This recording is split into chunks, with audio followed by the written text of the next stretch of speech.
All right, family. So we're gonna be doing Revelation 14 today, and basically it's gonna be talking about the things that's gonna be leading up to us going home. Because that's exactly what we want to do. We want to go home, right? It's not all what we want to do. We done with this place. We done in these nations that we in. We want to go home. We want to get out of here. We want to go and be with our brothers and sisters in our own land with our God. That's what we want to do, right? So that's what we're gonna be reading about today.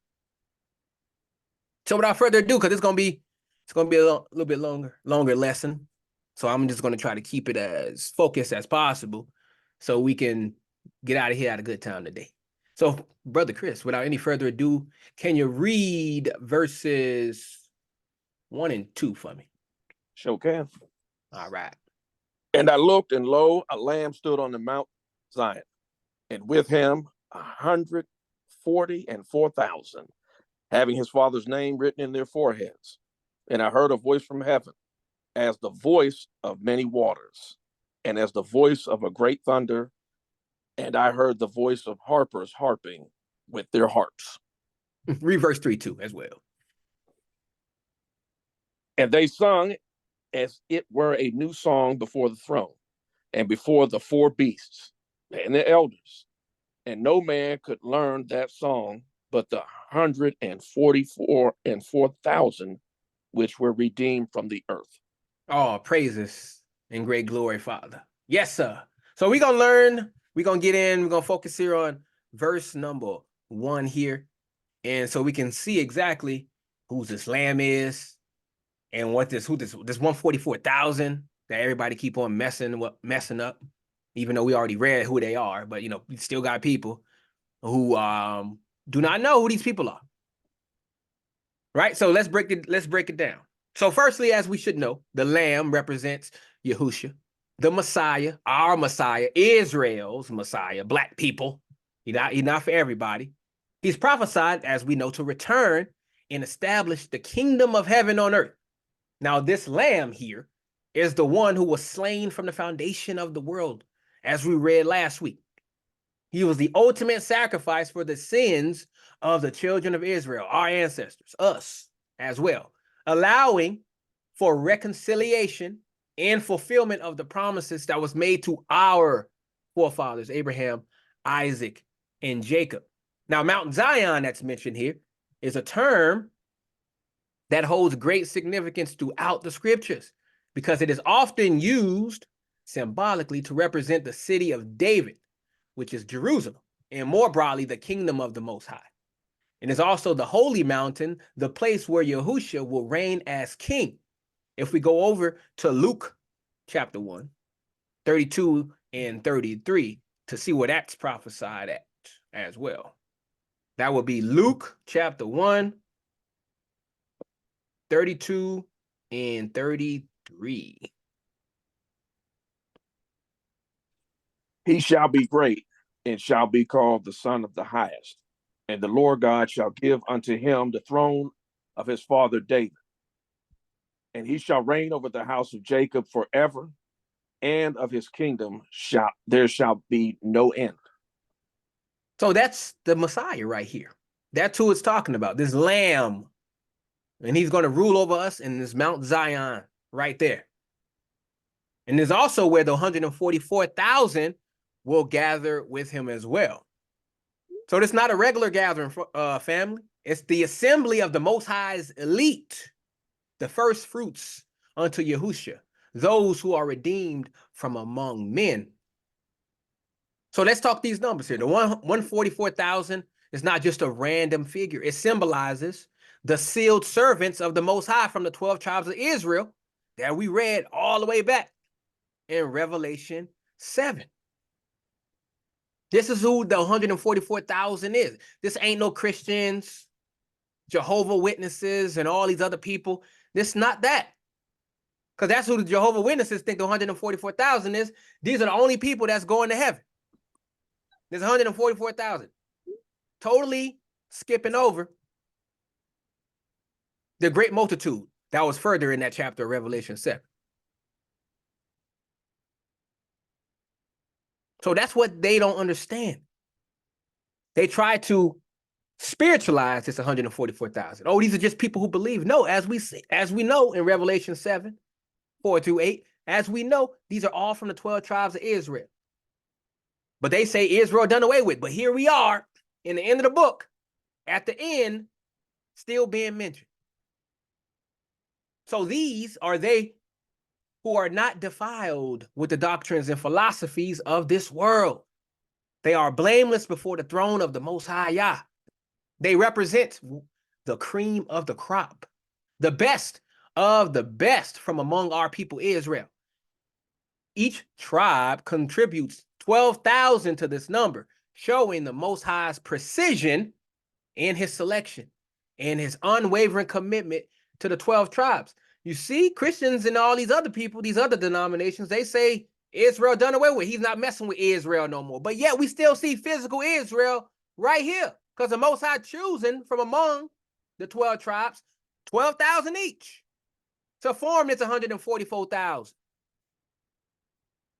But they say Israel's done away with. They're not done. The Most High is done with them. He's working with the church. But I don't see the church here.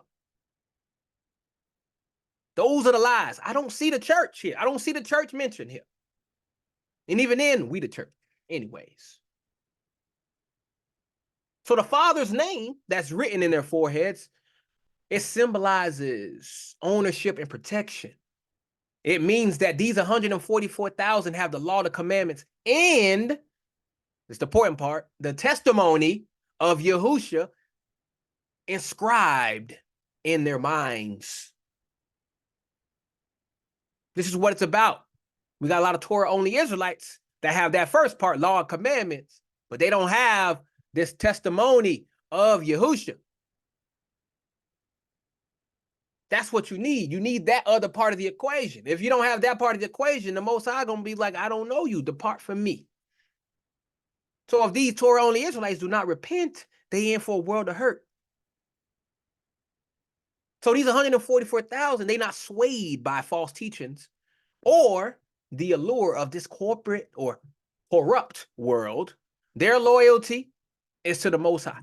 In their conduct, the way they behave themselves, is a testament to his name. So with all this in mind, we can see that this first verse in Revelation 14 is a powerful testament to the plan that the Most High has for his people Israel. And once again, it confirms our unique place in the fulfillment of prophecy in the coming kingdom. It also emphasizes the need for us, the true children of Israel, to strive for righteousness, to shun the lies and deception of this world, and to uphold the laws and statutes that was given to us by the Most High through faith and love now in this new covenant. So right now is not the time for us to be lulled into complacency by the doctrines of inclusion and diversity that seek to dilute the special relationship between the Most High and Israel, as you see with Christians and all these other religions.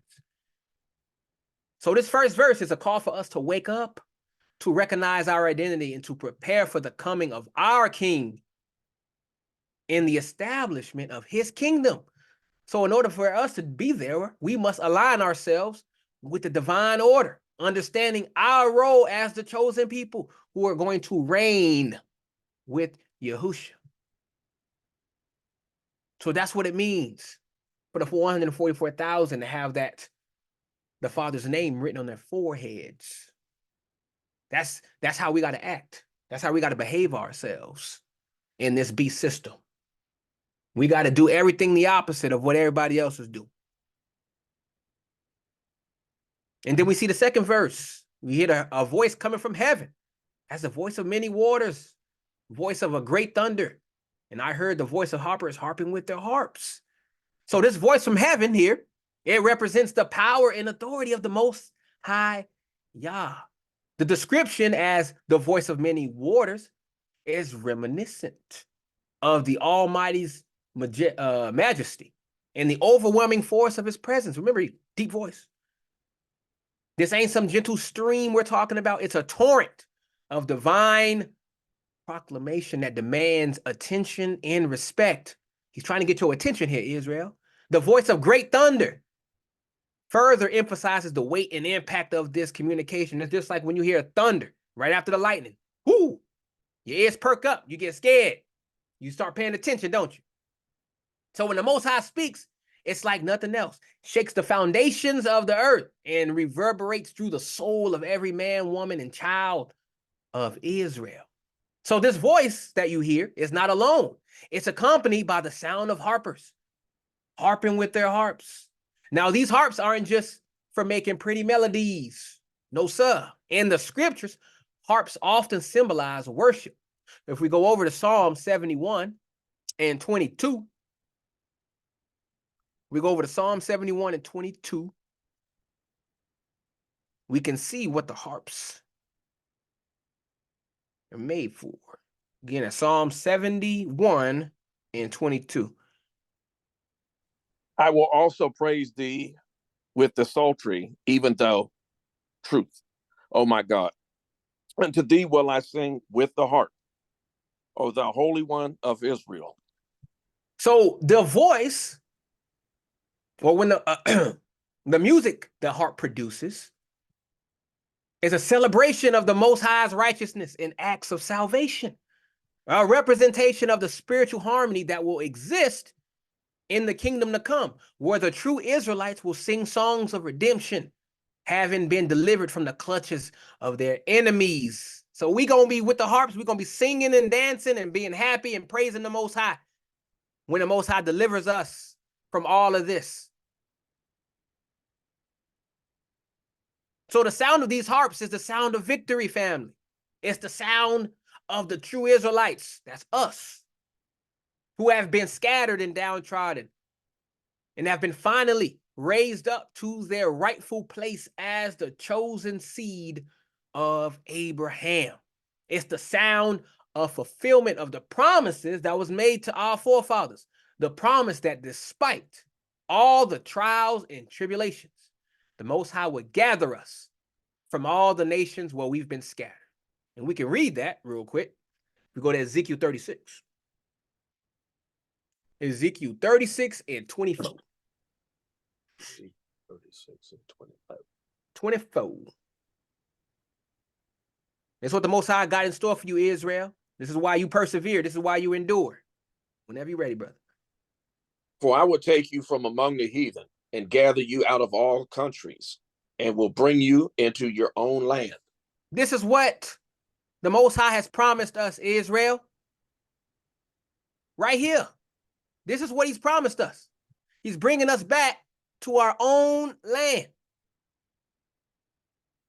to be set apart as he wanted us to be, but we failed because we wanted to be a part of the other nations. So the Most High said, you want to be a part of them so bad? I'm going to send you there.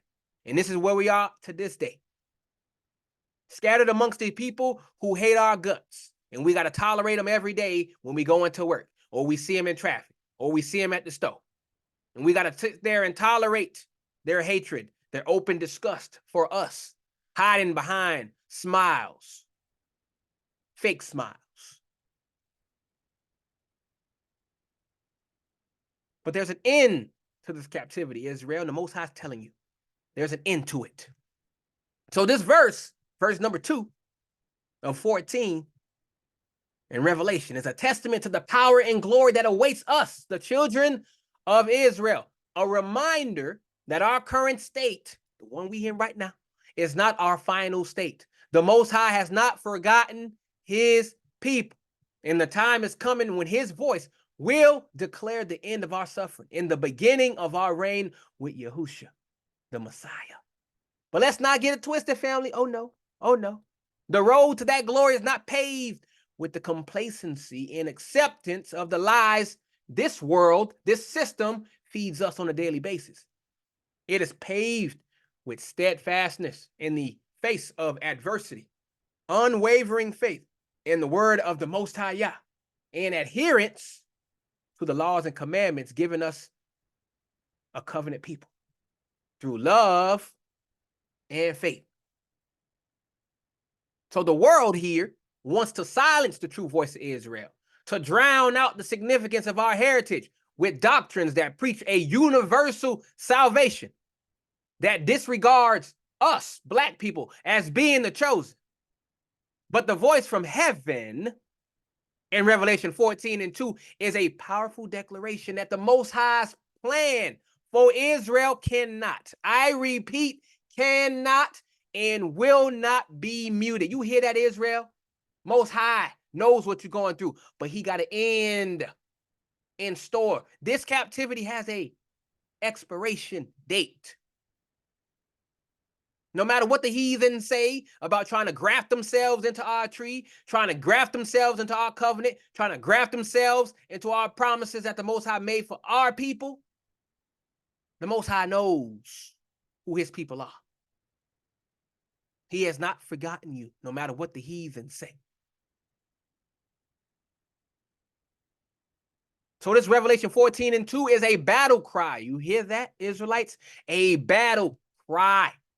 A resounding call to us, the true Israelites, to brace themselves for the divine intervention that will usher in our redemption. The Most High is also charging us to tune our ears to his voice and to prepare our hearts for the songs of deliverance we will sing upon the return of our King Yahushua. So never lose sight of that, family. Always remember the bigger picture. We going home. Even if it may not be in our lifetime, eventually we getting out of here. If you stay in this truth, if you stay firm in this foundation that the Most High, through me, has given you.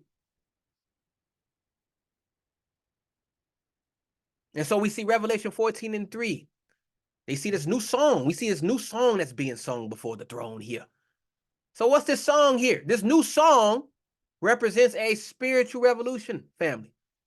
The embodiment of Psalm 33:3, if we want to go read it. Psalm 33:3. It's all the way back there in the beginning of the book. Again, that's Psalm 33 in verse number 3. Sing unto him a new song, play skillfully with a loud noise. So this isn't just about a melody, family. It's a declaration of what? What is it a declaration of? The spiritual awakening of the true Israelites, not those fake ones over there. No, sir.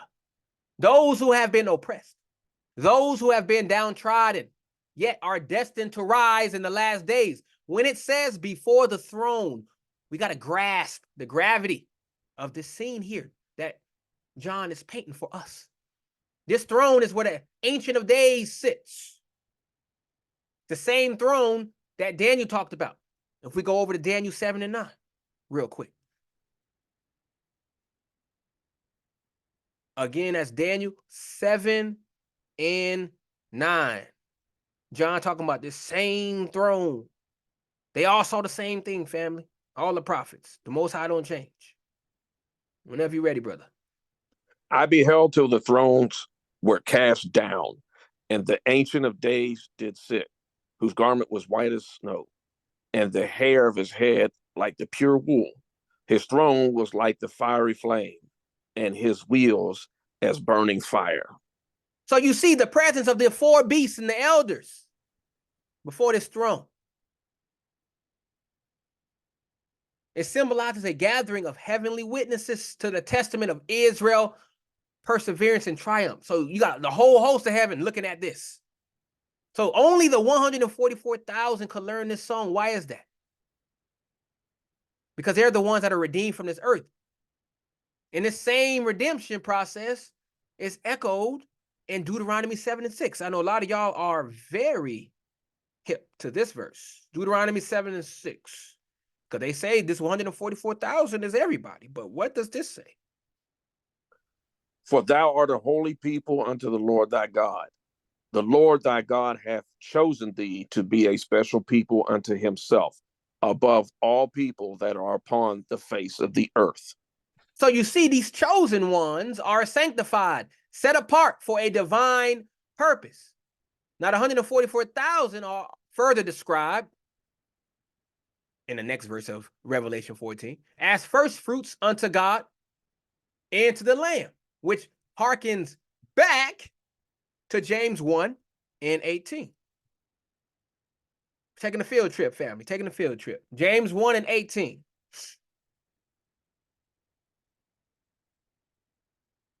The same first fruits that we're going to read about in the next verse of Revelation 14.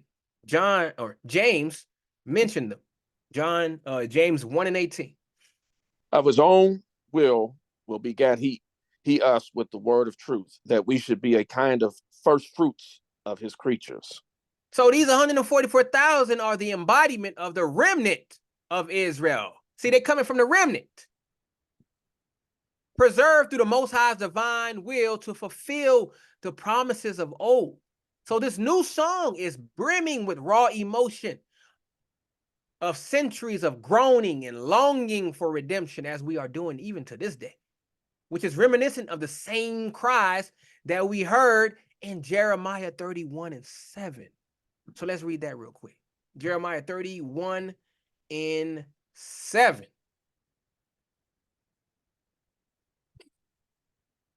So, 31 and 7. gotcha. For thus saith the Lord, sing with gladness for Jacob, and shout among the chief of the nations. Publish ye, praise ye, and say, O Lord, save thy people, the remnant of Israel. The remnant. So this is the ultimate expression of Israel's deliverance and exaltation. We're going on the top, family. So the exclusivity of this song, understood only by the 144,000, brings to mind again the unique relationship Israel has with the Most High. And how unique is this relationship? Well, Psalms has a pretty good verse, or two verses here, that shows you just how unique we are to the Most High. If we go to Psalm 147, 19 through 20. I think a lot of people are familiar with this verse too. Psalm 147, 19 and 20. He shew his word unto Jacob, his statutes and his judgments unto Israel. He hath not dealt so with any nation. And as for his judgments, they have not known them. Praise have ye not known them. You hear that? Have not known them. They don't know the Most High. This is a VIP club, and the heathen are not invited. They can say, "Oh, if we get baptized, we're in the family of Israel." No, sir. No, sir. This is only for the physical descendants of Israel. Bloodline.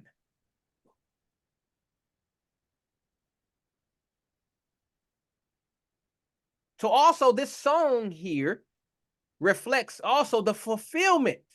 And what fulfillment is this? If we go to 11:11, Isaiah 11:11, another famous scripture. The same remnant here. This is what this song they're singing is talking about. Your deliverance, Israel. That's what they're singing about. And what is this deliverance, brother? And it shall come to pass in that day that the Lord shall set his hand again the second time to recover the remnant of his people, which shall be left from Assyria, and from Egypt, and from Pathros, and from Cush, and from Elam, and from Shinar, and from Hamath, and from the islands of the sea. Read the 12th one too. And he shall set up an ensign for the nations, and shall assemble the outcasts of Israel, and gather together the dispersed of Judah from the four corners of the earth. So as you can see, this is the regathering and restoration of Israel in the last days. That's what this song is all about. But also, let's not forget the emotional journey that this whole song encapsulates, which resonates if we go over to the book of Lamentations.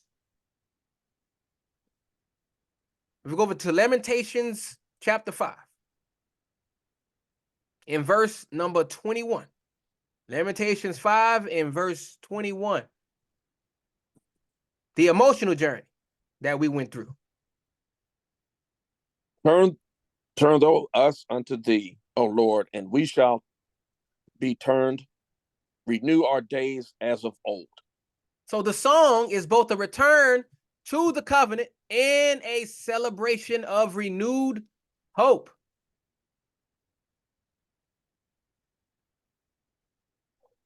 So this song is the crescendo of our history, Israel. The climax of our collective struggle across all these generations. And the overture of our impending glory. It is an anthem of a people once lost, now found. An anthem of a people once dead, now alive. An anthem of a people once defeated, now victorious. Therefore, my fellow brethren, embrace the raw emotion of this new song.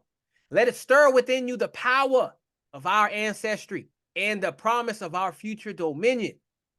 As we stand here today on the precipice of our destiny, let us sing with the fervor of David, the courage of the Maccabees, and the faith of our forefathers. For when these 144,000 raise their voices, it will not just be a song, it will be the heralding of a new kingdom. Our kingdom. Never forget that, Israel. Whole book is about your deliverance. This entire book of Revelation is about your deliverance. Getting out of this horrible captivity we in. The finality of it, the ending of it, the climax. It's going to happen, fam. Trust and believe that. So as we continue to move down Revelation 14, brother, would you read verses 4 and number 5? These are they which were not defiled with women, for they are virgins. These are they which follow the Lamb whithersoever he goeth. These were redeemed from among men, being the first fruits unto God and to the Lamb. And in their mouth was found no guile, for they are without fault before the throne of God. So let's break this down properly, family. So you see Revelation 14 and 4. First things first. This has gotten misinterpreted so many times. The women part here. The women here ain't talking about our sisters in the flesh. No, sir. A lot of people think these people are going to be actual virgins. No, I'm about to tell you what the women mean here.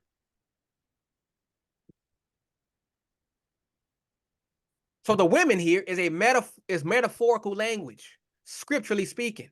So in the Bible, women often symbolize religious entities, churches, or belief systems. For instance, let's go over to 2 Corinthians 11 and 2. Again, that is 2 Corinthians 11 and 2. For I am jealous over you with godly jealousy. For I have espoused you to one husband, that I may present you as a chaste virgin to Christ. So here's Paul likening the church, these Israelites, to a chaste virgin that is betrothed to Christ.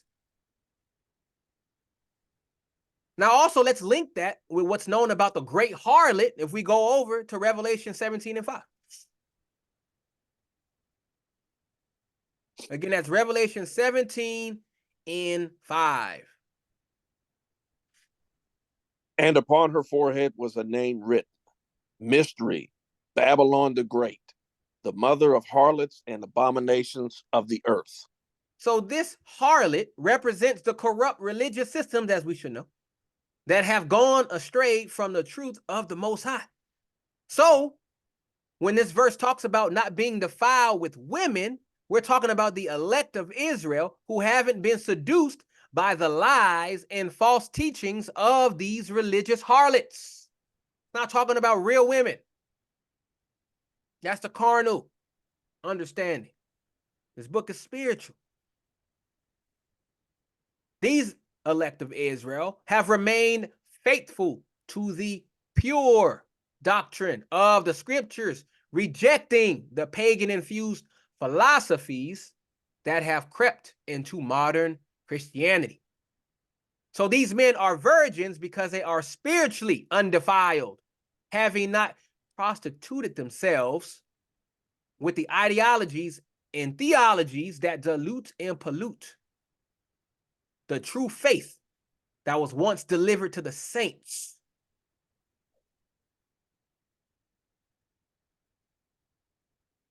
So now we see they follow the Lamb with whichsoever he goeth. So this Lamb, again, as we know, is Yahushua, the one the world calls Jesus. These brothers walk in his footsteps, keeping his statutes and judgments. Why? If we go over to 1 Peter 2:21, you'll see why they are walking in his footsteps. 1 Peter 2 and verse 21. For even hereunto were ye called, because Christ also suffered for us, leaving us an example, that ye should follow his steps. And what about being redeemed from among men, being the first fruits unto God and to the Lamb? Kind of reiterated that a little bit in the last verse. So this points here to a special selection, a calling out of the best and most dedicated of the flock. This is of the remnant of Israel. We already know about the first fruits. This first fruits goes all the way back to the Old Testament, where the Israelites were commanded in Exodus 23:19. What were they commanded to do? Exodus 23:19 is going to tell you exactly what we were commanded to do at that time. The first of the first fruits of thy land shall bring into the house of the Lord thy God. Thou shalt not see a kid in his mother's milk. So these first fruits are consecrated, as I told you before, sanctified, set apart for a divine purpose. These are not just any men. They represent the pinnacle of faithfulness and dedication among the Israelites, the remnant of the Israelites. They are those who have taken the commandments and lived them out. And why have they taken these commandments and lived them out? Because Deuteronomy 6:5 tells you why. Go over to Deuteronomy 6:5, we read that. And thou shalt love the Lord thy God with all thine heart, and with all thy soul, and with all thy might. That is why they are living out these commandments, because they love the Most High Yah. And also they love their people. This is why they're living them out, family. It's all about love. Love, love, love, love, love. So this Revelation 14:4 is a call again for us to cleanse ourselves from the adulterations of false doctrine, to be pure in our worship, and to align ourselves with the word of the Most High with unwavering conviction. You can't be tiptoeing on both sides. You got to be, your foundation has to be sure. It has to be firm. We have to recognize the corruption of this world's religious systems. As we all know how false these religions are. They ain't speaking the truth. Speaking lies for money. And so once we can recognize the corruption, then we need to make the deliberate choice to remain unspotted, loyal to the Lamb of the Most High, who is leading us from darkness into his marvelous light. So let this verse be a guide to you to walk in purity, apart from the defilements of this world, to follow the Lamb wherever he goes, and to be ready to reign as the first fruits unto the Most High and to the Lamb. So we got to hold fast to our heritage and our destiny and reject any voice that does not align with the truth of our holy scriptures.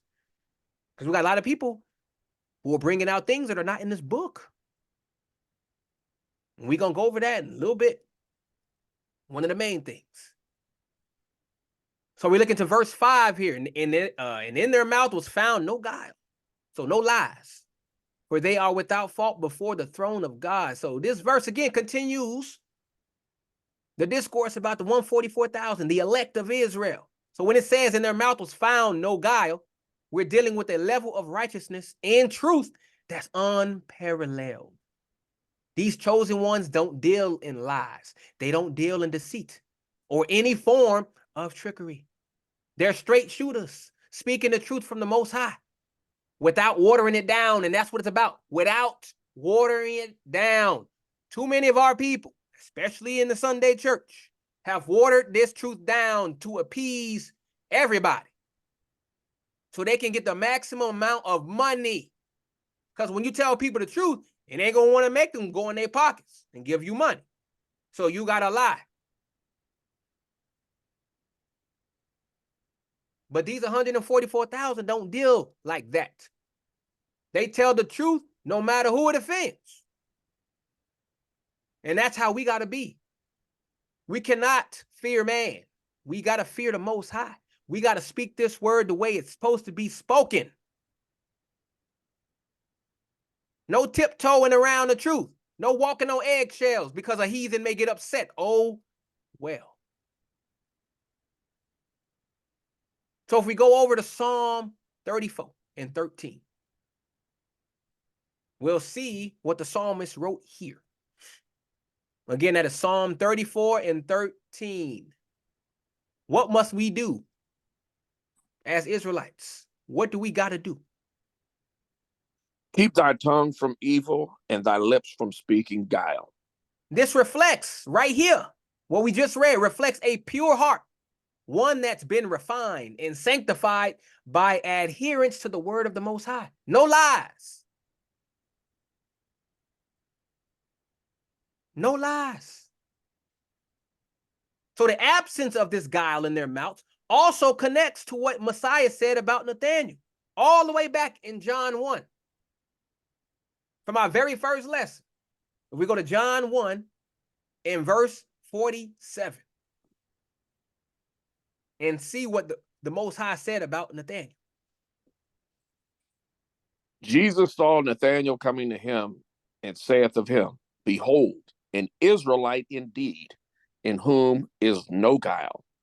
So this right here is high praise coming from the Savior himself, indicating that Nathanael was a man of what? Integrity and sincerity. That's how you got to be, Israelites.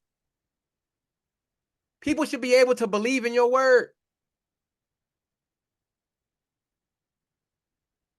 When you say something, people should know that you're going to back it up.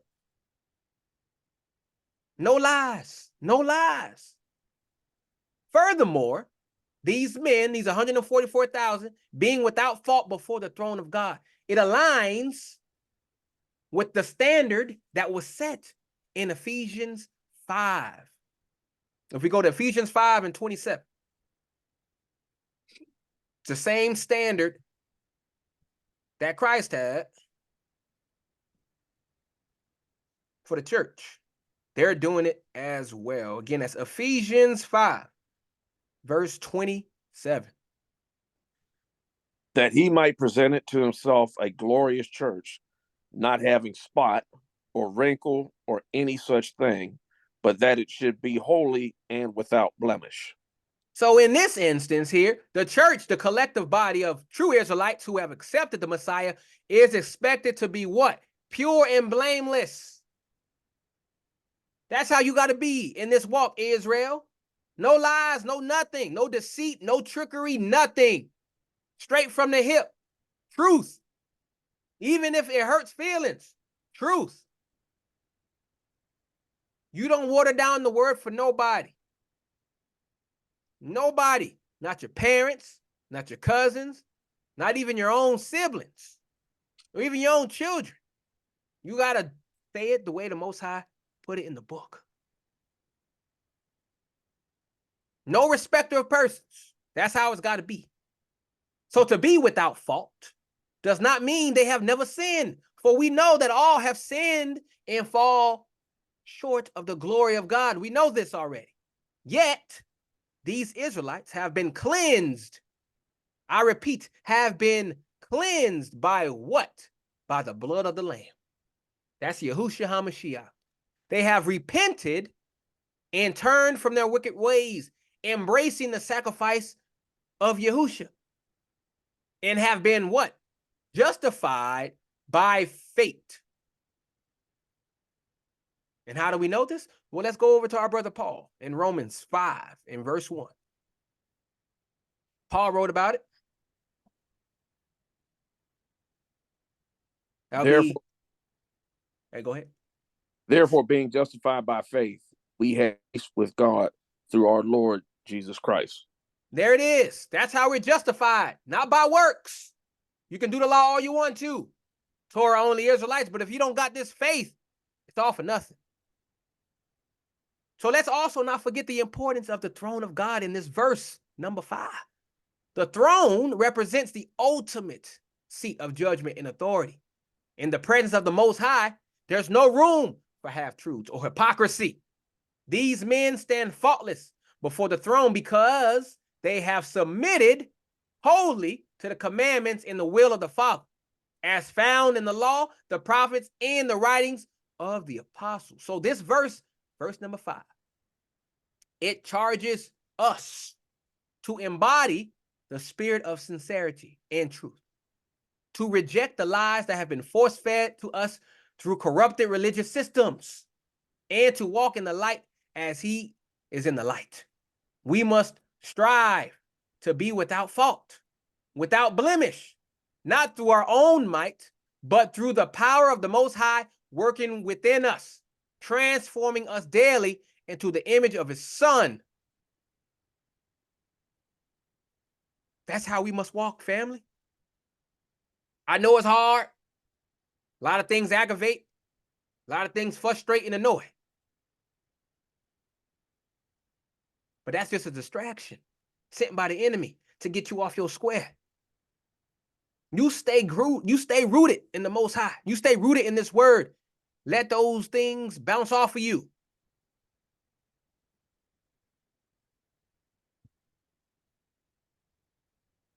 Didn't they have a saying?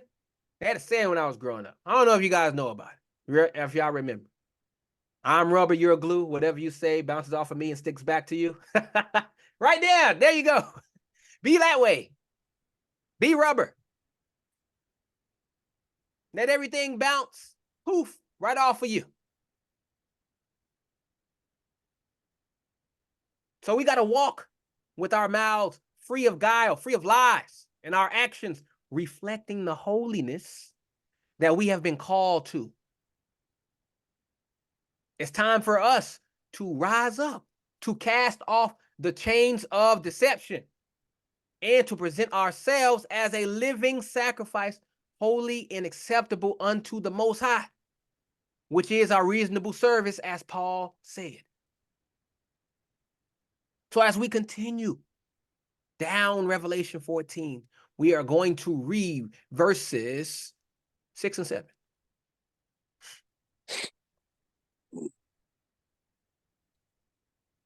Six and 7, Revelation 14. Gotcha, bro. And I saw another angel fly in the midst of heaven, having the everlasting gospel to preach unto them that dwell on the earth, and to every nation and kindred and tongue and people, saying with a loud voice, fear God and give glory to him, for the hour of his judgment is come, and worship him that made heaven and earth, and the sea, and the fountains of waters. So let's break this down, verse 6 here. So first, when we see an angel mentioned here, we must understand that in the Greek word, the word angelos essentially means messenger. So this messenger here is flying in the midst of heaven, which symbolizes a position of prominence and visibility. Why? Because the message he's about to send out is not hidden or obscure. It's out there for all to see. Now, this everlasting gospel is the key phrase we need to hone in on.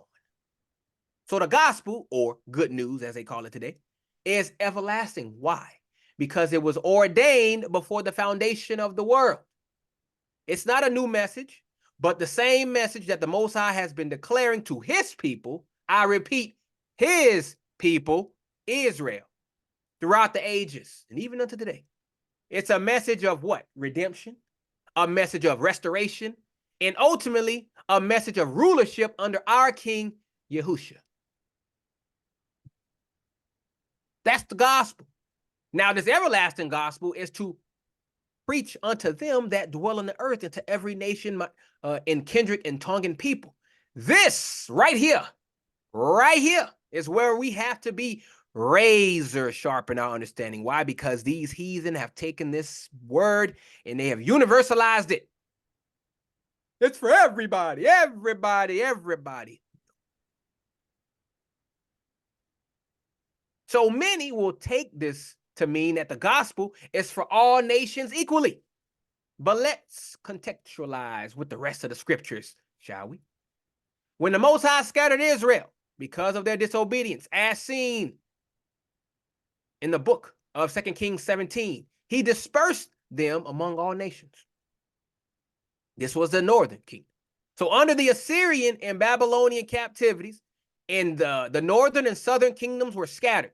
And thus, Israelites ended up in every nation, kindred, tongue, and people. How do we know this? If we go over to James 1:1, James makes it very simple who he was talking to, who he was writing his letters to, who Paul wrote his letters to, who Peter wrote his letters to. Right here, James 1:1. What does it say? James, a servant of God and of the Lord Jesus Christ, to the 12 tribes which are scattered abroad, greetings. How hard is that to comprehend?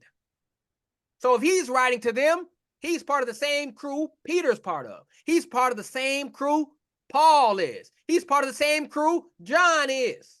And this is in the New Testament. These people have said Most High is not dealing with Israel no more. Israel sinned and now the church. But I see here that James is still writing his letters to these same 12 tribes that they say are done away with. And now it's just a church. Lies, deception. This is what this beast system has done to our people, indoctrinated them with this foolishness. It's also supported by John 7:35. Let's go there real quick and read that. John 7:35.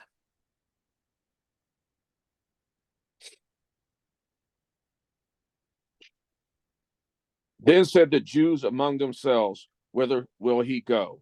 That we shall not find him. Will he go into the dispersed among the Gentiles and teach the Gentiles? The Gentiles, the word Gentiles here is referring to the scattered Israelites, not other nations, because he said, you see where they say, will he go unto the dispersed? Who is this dispersed? We just read it in James, that were scattered abroad, the 12 tribes. These are your scattered brethren that they were referring to here, not other nations. So when the everlasting gospel is being preached to every nation, it is specifically targeting the Israelites among those nations. This is a gathering of the lost sheep of the house of Israel that the Messiah spoke of in Matthew 15:24. We ain't got to go there. We all know what that verse is. So it's critical, Israel, to understand that the gospel is the power of the Most High unto salvation to everyone that believeth, to the Jew first and also to the Greek, as Paul wrote in Romans 1:16. So the Greek here, symbolizing Israelites who adopted Hellenistic ways and were living as Gentiles, the same way we live in today. We call ourselves Americans, we live as Americans. We call ourselves Colombians, we live as Colombians. We call ourselves Brazilians, we live as Brazilians, so on, so forth. Whatever land we are in, we have taken the culture and the customs of those lands and have applied them to us, hence making us Gentiles. Very simple. So therefore, Revelation 14:6 isn't a carte blanche. for all nations to lay claim to the promises made to Israel. That's what they're trying to do, but it will not be so. So it's a rallying cry for the true Israelites that are scattered abroad to return to their heritage, to embrace the everlasting gospel, and to prepare for the kingdom that has been promised to us since the time of our forefathers, Abraham, Isaac, and Jacob. You black people, you going back on top.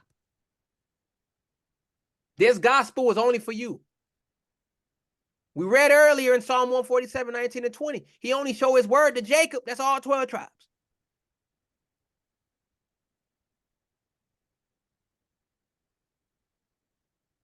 So let's not be swayed by these deceitful interpretations of those who would rob us of our birthright like they're doing today.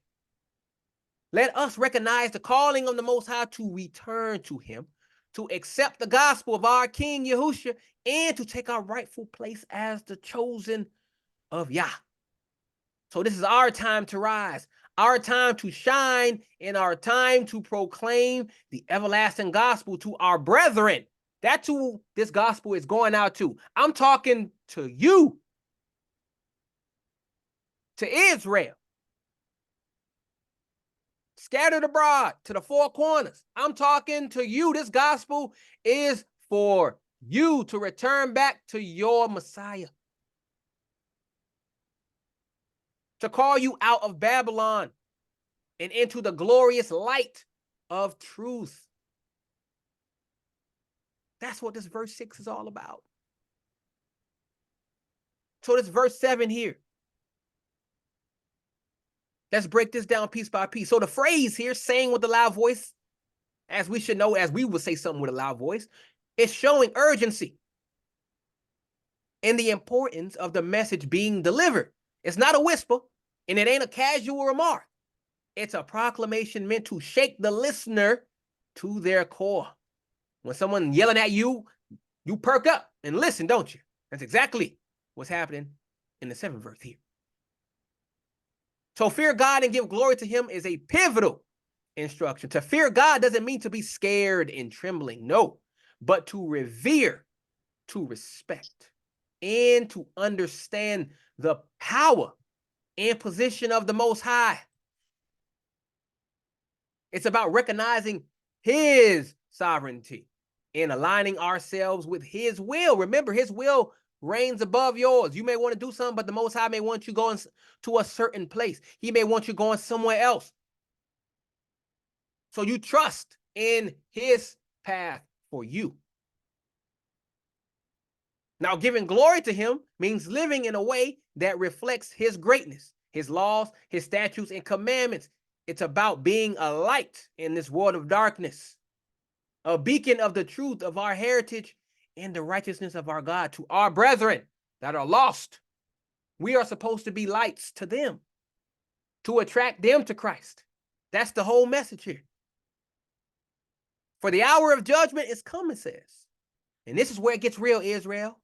Judgment ain't just some future event that we can put off and not think about. No, sir. The judgment of the Most High has been set in motion since the days of old. It's the time when he will separate the wheat from the chaff, the faithful from the pretenders. And he's actually kind of doing it right now. Just look at how many people are falling away. So we as the true Israelites, we must recognize that our actions, our beliefs, and our adherence to the Most High through this covenant are under scrutiny. The Most High watching every move you make. Just like that Sting song, every breath you take, every move you make, I'll be watching you. That's what the Most High doing with you. So the hour is now, Israel. We ain't got no time to play games with our salvation. We got a whole bunch of people out there playing games with their salvation, preaching prosperity doctrine, preaching universalism. This Bible is about everybody, wasting their time. Now, the command to worship him that made heaven and earth and the sea and the fountains of the waters is a direct refutation of all forms of idolatry and false doctrines that have permeated this world as we see today. We ain't to bow down to no man-made gods, no images, no ideologies that go against the Most High. We worship the Creator, not the created. Too many of our brethren, though, are doing the latter, worshiping man that's gonna die instead of worshiping the Creator that is eternal. Foolishness.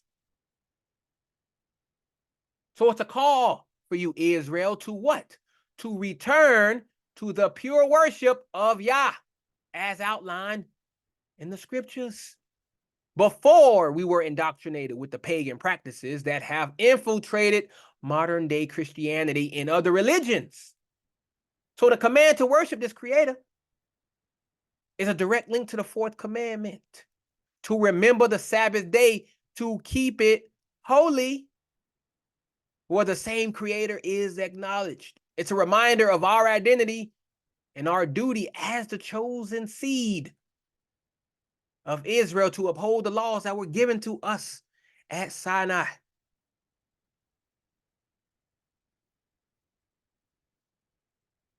So this Revelation 14:7, again, is a wake-up call to the scattered of Israel, saying it's time for us to cast off the shackles of false doctrines, to renounce the lies of Eurocentric Christianity that have attempted to erase our identity. And they do it every day, every Sunday. They do it when they get up there and they preach that it's all about the church and it's not about these black people. These pastors know you Israel, but they don't want to tell you the truth because it's going to hurt their pockets. It's going to hurt their 501c3 certification.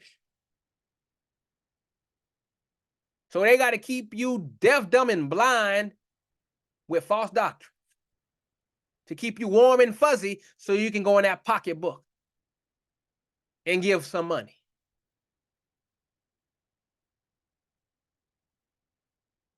So it's time, Israel. It's time for us to stand firm in the truth of who we are. Do not forget who you are.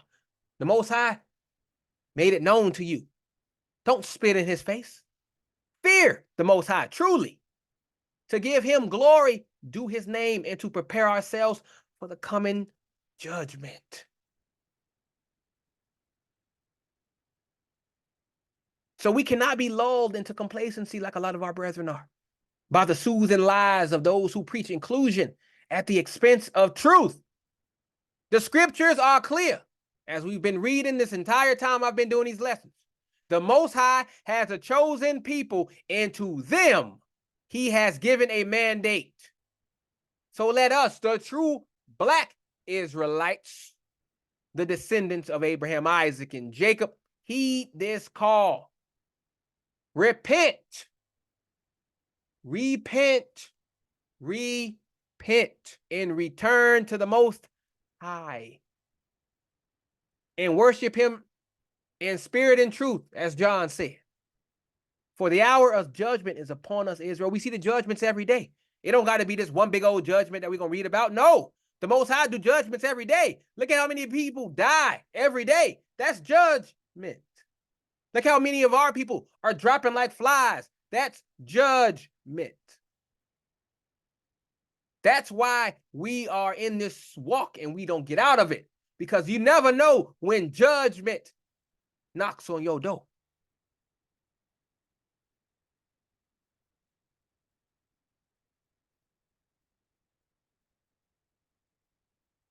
Stay rooted in this foundation that the Most High has set for you, Israel. Stay true to it. Don't allow anybody to get you off this foundation. They'll try. The devil will try all kinds of things to get you to sway from the left to the right. But no, you stand firm in this book. This is where you're going to find all your answers. Right here. We're reading out of it.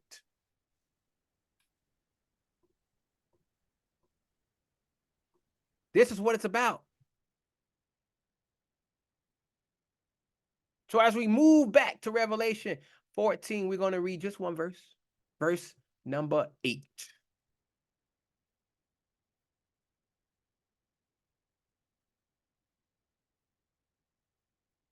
We go back to Revelation 14. We read verse 8. You're going to mute yourself, brother. My bad. You muted me there, bro. And there followed another angel saying, Babylon is fallen, that great city, because she made all nations drink of the wine of the wrath of her fornication. Now let's unfold this with the diligence of a watchman on a tower, because that's who we got to be, right? Because we got to warn our people. We have to warn our people of this impending danger. So we see, and there followed another angel. So this is another angel coming. So this angel's message is a crucial follow-up to what has been previously established. Babylon is fallen, it says. Fallen. This is a proclamation, definitive and resonant. So the double assertion of Babylon's fall is not mere poetic redundancy. No, sir. They repeated this for a reason. Why? Because it mirrors the prophecies of old, emphasizing the certainty and the thoroughness of its destruction. So let's go see where they read this at. Let's go see where John pulled it from. Let's go to Isaiah 21:9. Go to the book of Isaiah, chapter 21, and verse 9. What does this say? And behold, here cometh a chariot of men with a couple of horsemen. And he answered and said, Babylon is fallen, and all the graven images of her gods he hath broken unto the ground. To the ground. Babylon is going down. This system is going away. No more having to deal with its lies and deceit, with its oppression and captivity. It's going away, family. The Most High has written it. It will happen. So that great city, it says in verse 8, Babylon here is represented as a city, but in prophetic language, it symbolizes an empire, as I have been teaching you. A system of spiritual fornication and corruption. This is not mere geography. No. It's the embodiment of tyranny and oppression against the chosen people of Yah. We've been under this system for thousands of years. It's flip-flopped and flip-flopped between empire after empire. The same system was still here to keep you on the bottom. So the reason for Babylon's fall, you may ask, because she made all nations drink of the wine of the wrath of her fornication. So this metaphorical wine that's being talked about here, it symbolizes the intoxicating ideologies and false doctrines that have led the nations astray, including the lies that have been force-fed to us, the true Israelites, causing us to forget our heritage in the covenant with the Most High. We see it. Our people don't know Yah. They don't know they have a covenant with Yah. They don't know that they Israel. These are the lies, the ideologies. This is that fornication. This is that wine that we drink. It's also the same cup of deception that was mentioned in Jeremiah 51:7. Let's go read that real quick. And this was for the first Babylon. Again, that's Jeremiah chapter 51 and verse 7. What does that say? Babylon hath been a golden cup in the Lord's hand that made all the earth drunken. The nations have drunken of her wine. Therefore, the nations are mad. So the fall of Babylon here is a beacon of hope, though, signaling the impending liberation of us as a people. When you see Babylon fall, you know we about to rise, family. So when you see all this stuff that's happening to this system worldwide, crumbling, just know we on the rise. So the Most High, as we all know, he calls for his people to come out of her, come out of this wicked system. So our deliverance from the clutches of Babylon here is further confirmed in Micah, the book of Micah. If we go to Micah 4 in chapter 10, Micah chapter 4, verse 10, and see what it says here. Again, that's Micah chapter 4 in verse number 10. Be in pain and labor to bring forth, O daughter of Zion, like a woman in travail, for now shalt thou go forth out of the city, and thou shalt dwell in the field, and thou shalt go even to Babylon. There shall be delivered. There the Lord shall redeem thee from the hand of thine enemies. It's going to happen again. It's going to happen. We went to Babylon before, the Most High redeemed us from them. A remnant came out of Babylon. A remnant of us is going to come out of this system, this Babylon the Great. The Most High don't change. He's going to do it again. Furthermore, the exhortation to flee from Babylon also echoes the same cry for freedom that we found in the prophet Isaiah. Let's go back to Isaiah chapter 52 and verse 11. 52 and verse 11. Most High said it back then too. Depart ye, go ye out from thence, touch no unclean thing.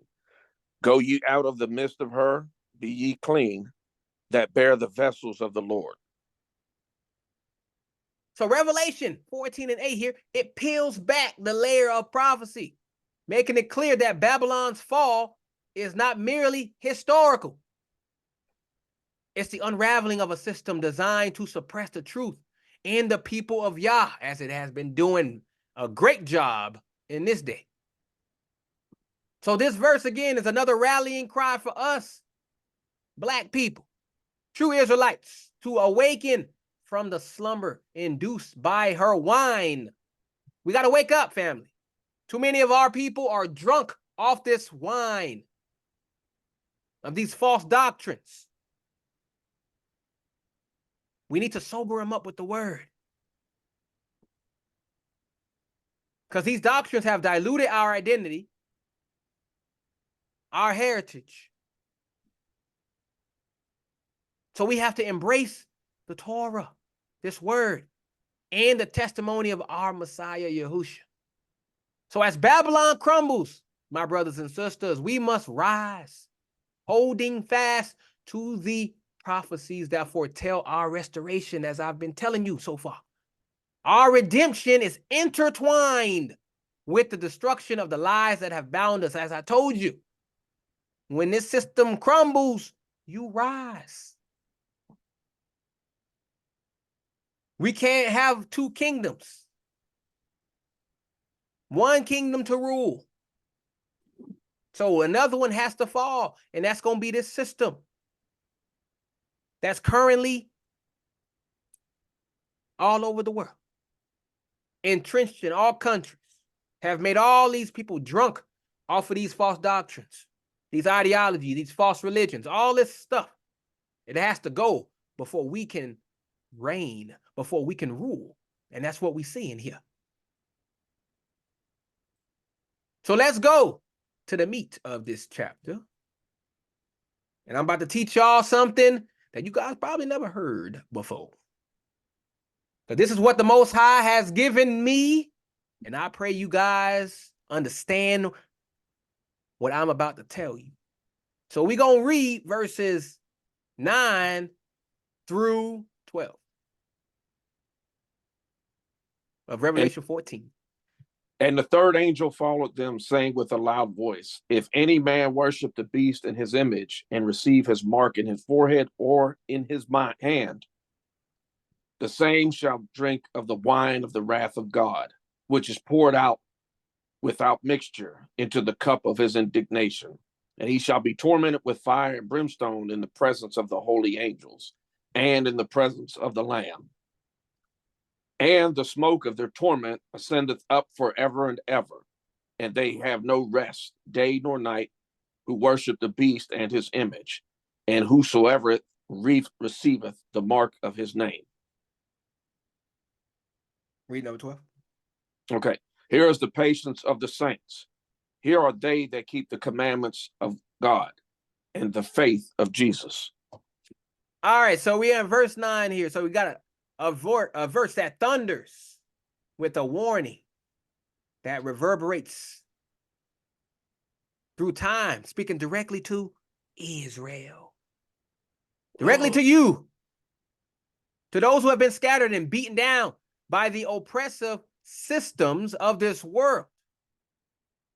So let's dissect this, shall we? We can see another angel that followed these other angels. So this is another angel that's coming out here.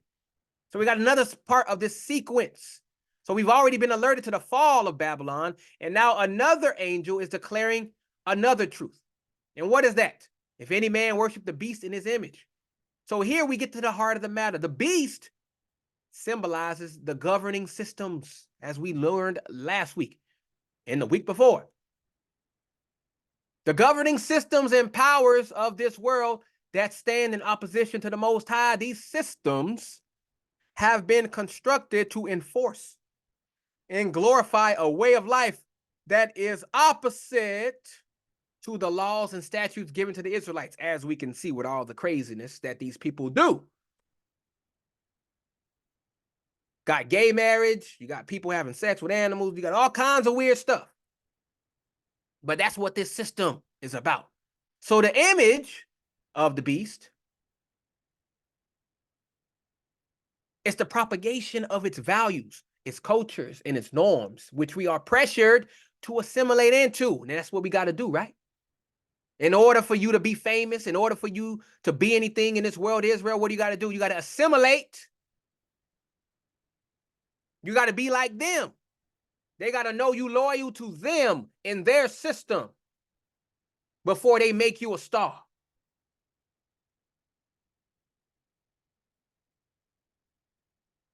So the mark in the forehead or in his hand represents total allegiance to this system, both in thought, because that's the forehead, which symbolizes belief and acceptance, and in deed. So in thought and in deed, which is the hand, which symbolizes actions and works, because that's what you do with your hands.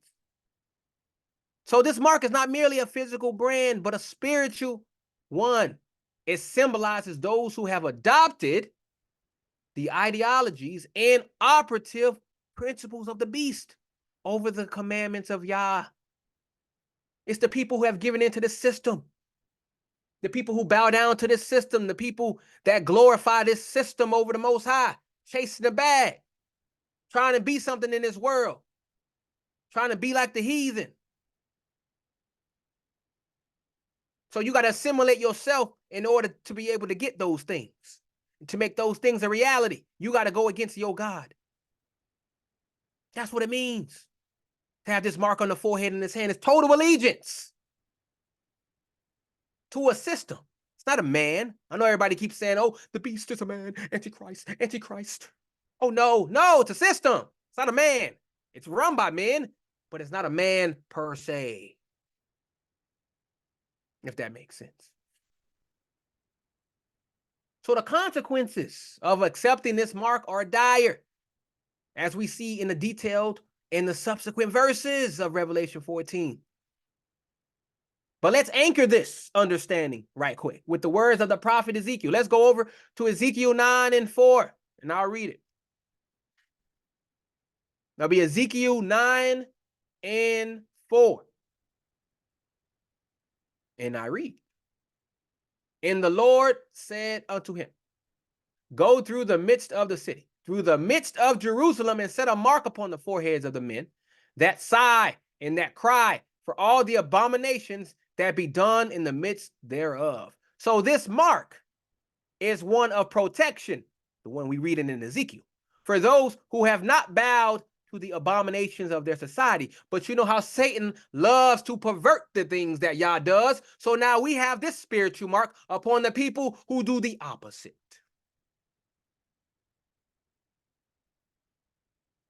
Moreover, the warning against this idolatry and allegiance to foreign gods is not new to our people. We should know better because it's a recurring theme throughout all the scriptures. So if we go over to Exodus 20 real quick, we go over to Exodus 20 and we read verses 4 and 5 to show you that we're not supposed to align ourselves to foreign gods. Thou shalt not make unto thee any graven image or any likeness of anything that is in heaven above, or that is in the earth beneath, or that is in the water under the earth. Thou shalt not bow down thyself to them, nor serve them. For I, the Lord thy God, am a jealous God, visiting the iniquity of the fathers upon the children unto the third and fourth generation of them that hate me. So this message in Revelation 14 and 9 is calling us Israelites to refuse to assimilate to the demands of a world that seeks our spiritual demise. It is a reminder that our worship and our actions must remain pure, rooted in the heritage and laws that were given to our ancestors at Mount Sinai. So we must recognize this beast and its image that have infiltrated every aspect of society, including the religious institutions that preach a gospel stripped of its true Israelite context. And the Apostle Paul, he warned Timothy of such times. If we go over real quick to 2 Timothy 4. 4, Timothy 4, 3 and 4. So 2 Timothy 4, 3 and 4. For the time will come when they will not endure sound doctrine, but after their own lust shall they heap to themselves teachers, having itching ears. And they shall turn away their ears from the truth, and shall be turned into fables. That's exactly what our people have done today. We've turned unto fairy tales. All these crazy doctrines they got out here, fairy tales. And I'm about to go over one of the biggest ones.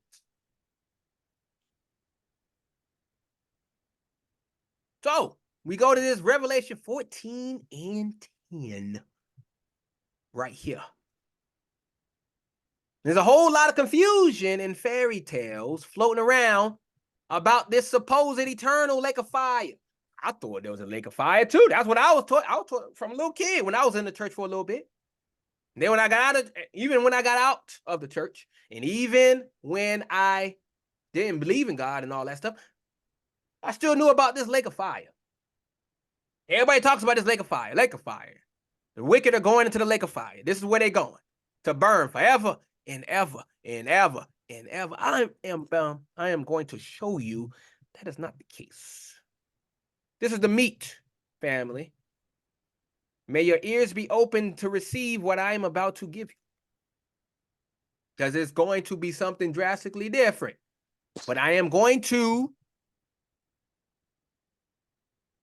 back everything up with scripture, so you'll be able to see that I ain't making it up. So let's go ahead and see this. So this Revelation 14 and 10 is a hard-hitting verse about the consequences of siding with wickedness, as we read. But let's not get it confused with the concept of souls being tormented for eternity. That's a misinterpretation propagated by the same Eurocentric Christianity that's been trying to hijack the narrative since they first got their hands on these scriptures. And I'm going to show you where they get it from. But the key to understanding the fates of the wicked, we're going to see what happens to them. Let's go over to Malachi. We're going to go over to the book of Malachi. Malachi 4. And we're going to read the very first verse. For behold, the day cometh that shall burn as an oven, and all the proud, yea, and all that do wickedly shall be stubble. And the day that cometh shall burn them up, saith the Lord of hosts, that it shall leave them neither root nor branch. Root nor branch, nothing left. You see that? Burn them up, not torture them endlessly. That's what they teach us. That's what the pastors teach us. Lake of fire, lake of fire, lake of fire, lake of fire, lake of fire, to keep us in submission, to keep us in fear. The Most High just told you right there, He gonna burn them up. Poof, be gone. He's finna dust them like Thanos did in the Marvel movies. Poof. They're gonna be ashes under your feet. How do I know? Jump down to the 3rd verse, brother, of Malachi 4. And ye shall tread down the wicked, for they shall be ashes under the soles of your feet in the day that I shall do this, said the Lord of hosts. Ashes. Ashes. What is ashes? Nothing left. How you gonna burn them endlessly if there ain't none left of them? But let's also connect the dots with another verse. Let's go over to Matthew 10 and 28. This is all coming out of the book, family. I'm bringing you all the stuff that's coming out of the book. That's all I'm doing. Matthew 10 and 28. Another one that a lot of us have bypassed, and I was one, but it said it right there. Whenever you're ready. And fear not them which kill the body, but are not able to kill the soul, but rather fear him which is able to destroy both soul and body in hell. The key word here is destroy. It don't say torture forever. It says destroy. That means annihilate. That means wipe out of existence. There is an end to it. It's a complete shutdown of the wicked, body and soul. Nothing left. Poof.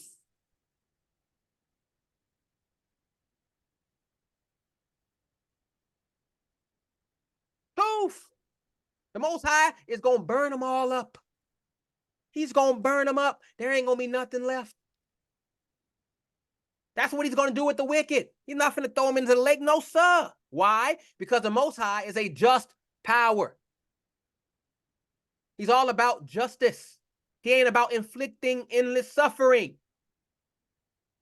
And justice means there's a conclusion to the punishment. Just like when you discipline your child right, you don't beat them for eternity. You correct them, and then it's over. Poof. Be done. That's it. That's how simple it is. The eternal lake of fire, as mentioned in Revelation 20, 14, and 15. Let's read that real quick. Because this is where they always go. To say, see, there's a lake of fire, see. Revelation 20, 14, and 15. And death and hell were cast into the lake of fire. This is the second death. And whosoever was not found written in the book of life was cast into the lake of fire. Second death, not an eternal life of torment. It's the end of the line for sin and sinners. A permanent eradication of all that opposes the Most High. Poof! Be gone. Also, Ezekiel 18 and 20 makes it real clear too. Let's go there. Ezekiel 18 and 20.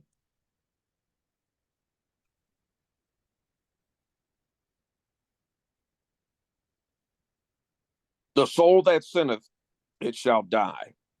The son shall not bear the iniquity of the father, neither shall the father bear the iniquity of the son. The righteousness of the righteous shall be upon him, and the wickedness of the wicked shall be upon him. The soul that sinneth, it shall die.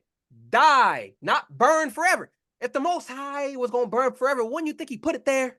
Die means die. Poof, gone, lights out. It's not eternal torment. Let's go over to Paul too. Paul said too. Romans 6 and 23. I'm not saying nothing new. This is all in the book. Romans 6 and 23. What does Paul say here?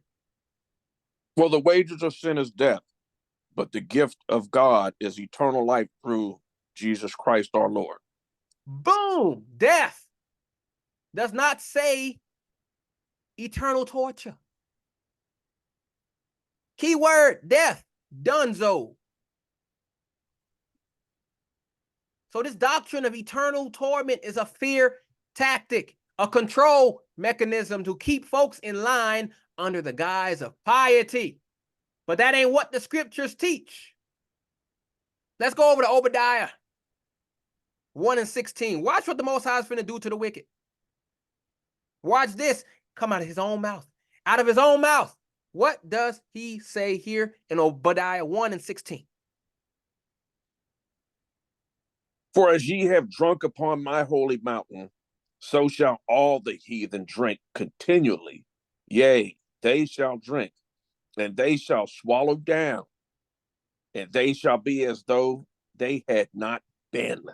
Never been. He's going to destroy them like they never existed. That's what it is. That's what he say. There's no eternal torture or nothing. I don't see it. I know that's what's been taught by pretty much everybody, but the Most High has shown me this. So when we're talking about fire and brimstone, we're talking about a process of purification for the earth, a one-time event that cleanses it of all evil, not an ongoing torture chamber, family.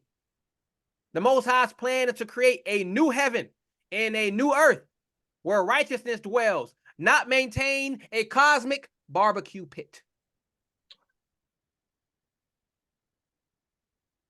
This is not what the Most High is about. He's finna be done with wickedness once and for all. So for Israel, this is about recognizing the gravity of our choices. We need to understand that our actions have consequences, and those consequences have an end point. And we got to shake off these pagan doctrines that have infiltrated the faith and get back to what the word really says. So let's not be deceived by the lies of eternal torment, Israel. The Most High is about justice and restoration, not endless cruelty. So let's embrace the truth of his word, walk in his ways, and prepare ourselves for the kingdom that awaits us. A kingdom with no more death, no more sorrow, no more crying, nor pain.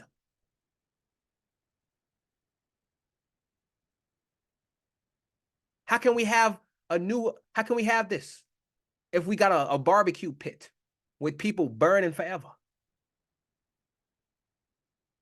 How? Can someone answer me? How?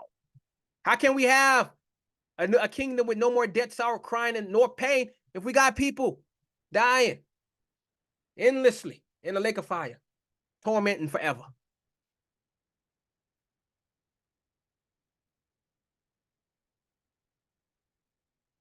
So that's what it's all about, fam.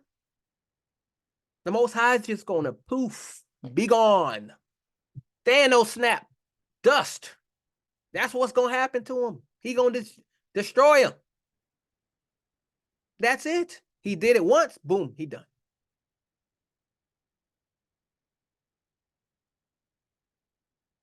So that's what it's about, Israel. I hope you guys understood where I was trying to go with that. I hope it sort of kind of made sense. But as we move on in Revelation 14:11, it says, "In the smoke of their torment ascendeth up forever and ever. They have no rest day or night, who worship the beast, and whosoever receiveth the mark of his name." So the smoke of their torment, smoke, is a biblical symbol of judgment and destruction. How do we know? Let's go to Genesis 19:28 to see what happened with Sodom and Gomorrah. It's the same thing that's going to happen here. Sodom and Gomorrah.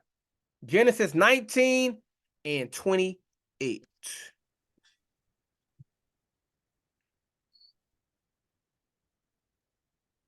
And he looked toward Sodom and Gomorrah and toward all the land of the plain and beheld, and lo, the smoke of the country went up as the smoke of a furnace.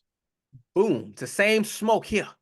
The same smoke that's been talked about in Revelation 14:11. It's a symbol of judgment and destruction. So this is not merely about physical pain. It's about the spiritual and mental anguish that comes from being detached from the grace of the Most High. This torment is for those who align themselves with the beast, the oppressive system that stands in opposition to Yah's commandments. And when it says, and ascended up forever and ever, this phrase symbolizes the consequences of sin and rebellion against the Most High, which are lasting and severe. Now, some again might take this to mean the eternal conscious torment. But let's get the record straight. Let's go to Ecclesiastes 9:5. Let's go show you what the wisest man that ever lived on the earth said about death. To show you it's not no eternal conscious torment like they teach you in these churches. Ecclesiastes 9:5, my brother. For the living know that they shall die, but the dead know not a thing, neither have they any more reward, for the memory of them is forgotten. Read 6 too. Also their love and their hatred and their envy is now perished. Neither have they any more a portion forever in anything that is done under the sun. Nothing left. Perished. Perished. Gone.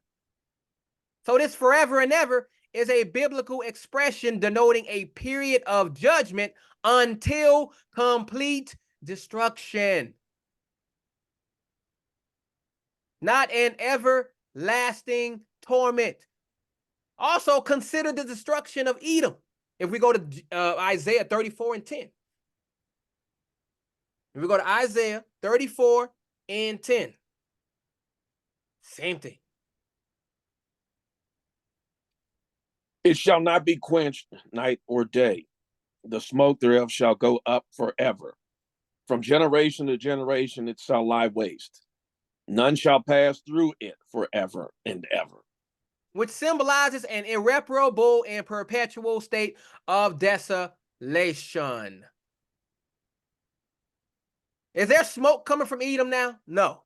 Edom is gone. It's a pile of rocks and rubble over there. There's no smoke coming up from it. So the smoke is symbolic of the judgment, of how long the judgment is. That's what it's all about. You got to learn how to read what's literal and what's symbolic, what's real and what's a metaphor. And you only do that by going through the word, precept on precept, line upon line. Here a little, there a little. That's how you do it. Where else did it say about this? Let me go look at that. Let me go see the context. Forever doesn't always mean forever, family.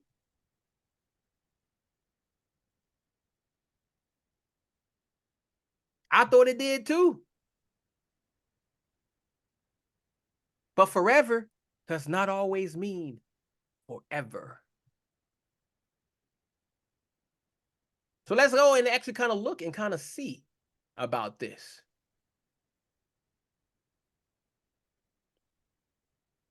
So if we go over to 2 Samuel, the book of 2 Samuel 7,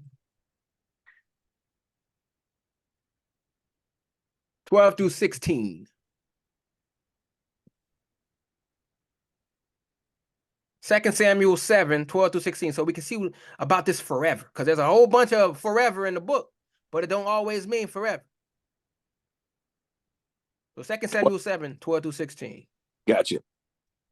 And when thy days be fulfilled, and thou shalt sleep with thy fathers, I will set up thy seed after thee, and shall be proceed out of thy bowels, and I will establish his kingdom. He shall build an house for my name, and I will establish the throne of his kingdom forever. I will be his father, and he shall be my son. If he commit iniquity, I will chasten him with the rod of men and with the stripes of the children of men. But my mercy shall not depart away from him, as I took it from Saul, who I put away before thee. And thine house and thy kingdom shall be established forever before thee. Thy throne shall be established forever.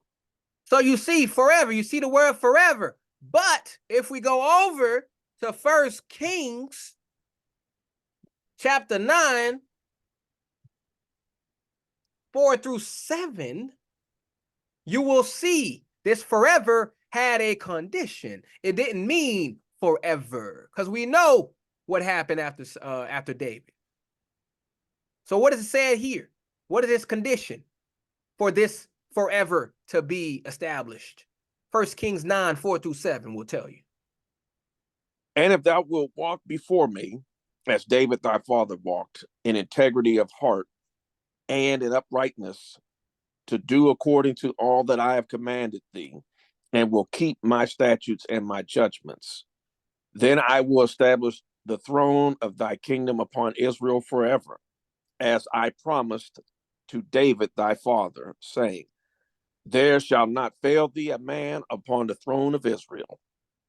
But if ye shall at all turn from me, following me, ye or ye children, and will not keep my commandments and my statutes, which I have set before you, but go and serve other gods and worship them, then will I cut off Israel out of the land which I have given them, and this house which I have hallowed for my name will I cast out of my sight, and Israel shall be a proverb and a byword amongst all people.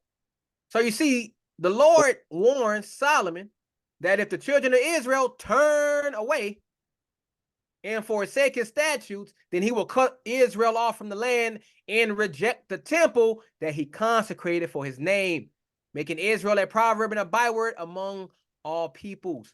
Clearly, forever is contingent upon their obedience. So, family, forever does not always mean forever. You got to look at the context, because there's a lot of conditions with these forevers. Hey, did you see you remember about the Levitical priesthood? Sons of Aaron were to be established forever, but we all know what happened with that, because Jesus came and he established his own new covenant, bypassing the Levitical priesthood and becoming the new high priest. So that forever wasn't forever. So when you see words like forever, you got to understand the context. Is it really forever, or is there conditions? This is how these Christians and these other denominations and all that have taken this. They've gotten all this from Greek mythology. Greek mythology. This is where it all comes from. This hell and all this stuff, it comes from there. Our ancestors knew what death was. They knew there was no hell where eternal lake of fire is. They knew this. Solomon just told you the dead don't know nothing. They know not a thing. Or the captivity of the heathens, that will be for eternity. Because of the context we saw it as. Because if our kingdom is lasting forever and they're going to serve us, then yes, it will be forever. For that context. And that's how it is. So back to Revelation 14 and verse 11. And they have no rest day nor night. A warning to the wicked, a declaration that peace and solace will elude them as long as they persist in their rebellion. That's how you see a lot of these rich folk, they can't go to sleep at night. A lot of them tell you they can't sleep at night. No rest for the wicked. Isn't that a thing that they say? No rest. It's in the Bible. No rest for the wicked. Our ancestors, they turned from Yah and they faced relentless turmoil as a result. With us, Deuteronomy 28 and Leviticus 26 curses. This is a spiritual unrest, family, a soul deep torment or deep turmoil for those who forsake the laws of the Most High. And as I said, and who worship the beast in his image, and whosoever receiveth the mark of his name. In these last days, I told you this beast represents the dominant powers that rule through deception, oppression, and defiance of the Most High's ordinances. Worship of this beast is not merely bowing down to a statue. No, it's about submitting and participating in a system that goes against everything that the Most High gave to our ancestors at Mount Sinai. The image and mark symbolize allegiance, as I said earlier, to this corrupt system, whether through actions, words, or thoughts. And if we go to 1 John 2, 15 through 17,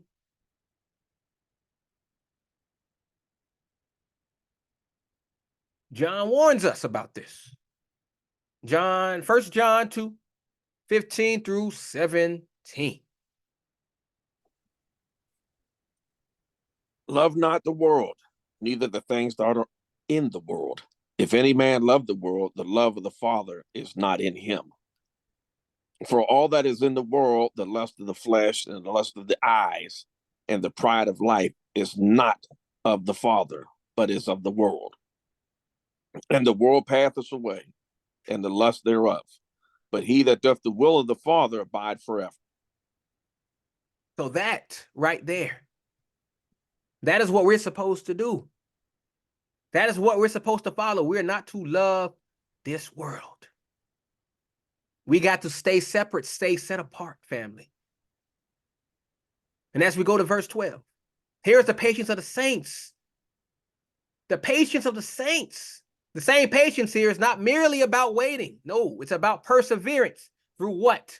What are we supposed to persevere through? Trials, tribulations, and other tests of faith that the Most High puts in your path. And if we skip over to James 1 and we read 3 and 4, James tells you exactly about that patience. What is this patience going to allow you to do? James 1, 3 and 4. Knowing this, that the trying of your faith worketh patience. But let patience have her perfect work, that ye may be perfect and entire, wanting nothing.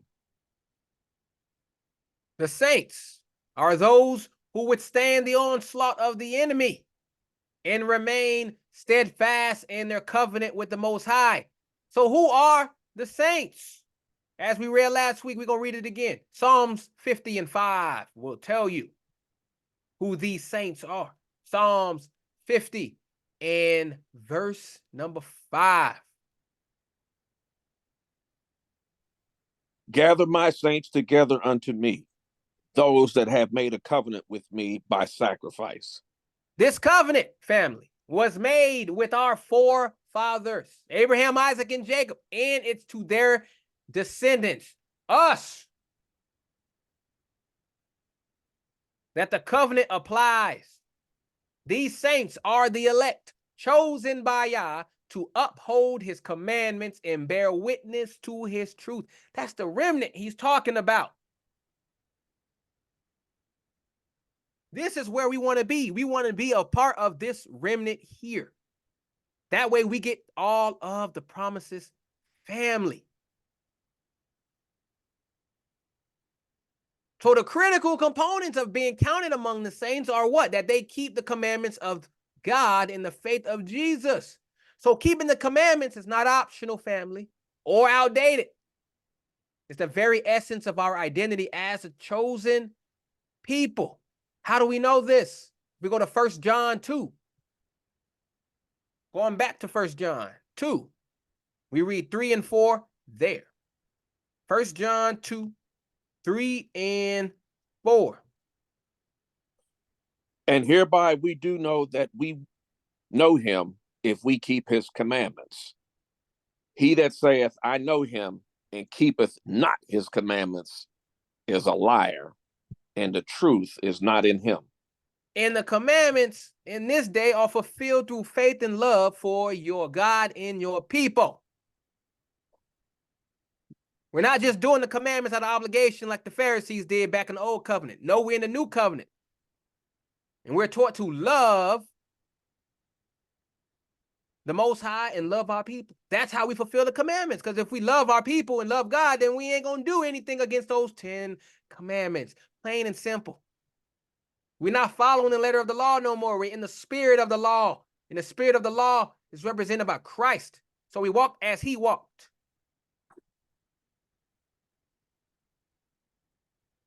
A lot of people saying the law done away with and all this stuff. But it's still here. But it's done in a different way, in a different manner. And that's the part they can't understand. Eurocentric Christianity teaches the law is done away with. But we embrace the fullness of the commandments. So as we continue down, back to Revelation 14, we are going to read verses. One verse, just verse 13. One verse. And I heard a voice from heaven saying unto me, Write, blessed are the dead which die in the Lord from henceforth. Yea, saith the Spirit, that they may rest from their labors, and their works do follow them. All right, so let's break this down here. So this verse, it's not just a comfort blanket, it's a hardcore promise to those who have been put through the ringer. And I believe we the people that have been put through the ringer, if I may say so myself. I don't see no other nations going through what we have gone through as a people, no siree. It's talking to the real ones who've held it down for the Most High, no matter what this twisted world throws at them. That's the remnant of Israel. No matter what this world throws at us, we still here standing, 2 feet on the ground. So again, we see this voice from heaven, another stamp of the divine. Ain't nothing man-made about it. It's the Most High himself laying down the law. And he's saying, right. Meaning, get this down and get it straight because it's going to be crucial. That's why John has to write it down. And what is he writing? Blessed are the dead which die in the Lord from henceforth. That's saying the ones who pass on, staying true to the end. Can you stay true to the end, family? Can you stay 10 toes down in this word? To the end? Because if you do, they got something waiting for them. This ain't just for anybody. It's for the soldiers of the Most High who've been on the front lines battling against the lies and the deception of none other than Israel. This is talking about you again. The Spirit, the Ruach HaKodesh, is co-signing this message. Those who've been down for the cause, keeping the faith, grinding in this life as we doing. There's rest coming for us. Think about that, family. After all the struggles, after all the pain, the fighting against the madness of this world and the false teachings that have tried to bury our true identity, there's a break coming. What kind of break am I talking about? Isaiah 40 and 31 gonna tell you. Go to Isaiah 40 and 31. What does he say here?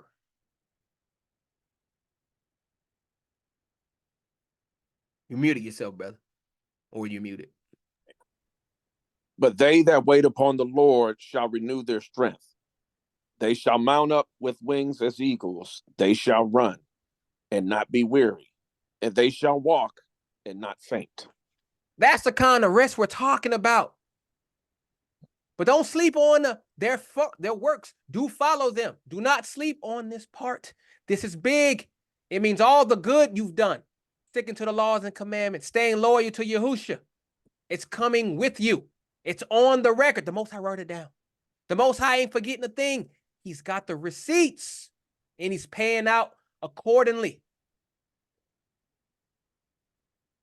This is why it's important to bear good fruit. To have works along with your faith. Because the Most High is writing it down. So let's link this up with some other scriptures right quick to get the full picture. Let's go to Matthew 16 and 27. Again, that's Matthew 16 and 27.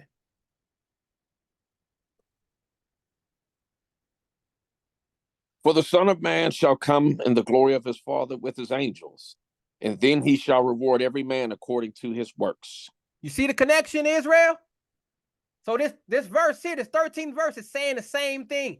Your grind, your faithfulness, it's going to pay off. Just because you don't see it now doesn't mean it's not going to pay off in the future. So remember, this is not an all-inclusive resort package. No, sir. No, sir. This promise is for the descendants of Abraham, Isaac, and Jacob. Sorry, heathen. Left you out again. Oh, well. So don't get this twisted with this new age, everybody's welcome theology that these churches are spouting today. No, this is exclusive to those who the Most High covenanted with. That's us. So when you feeling beat down, when the lies and the corruption of this world are messing with your head, remember Revelation 14 and 13. It's a reminder that the Most High sees you.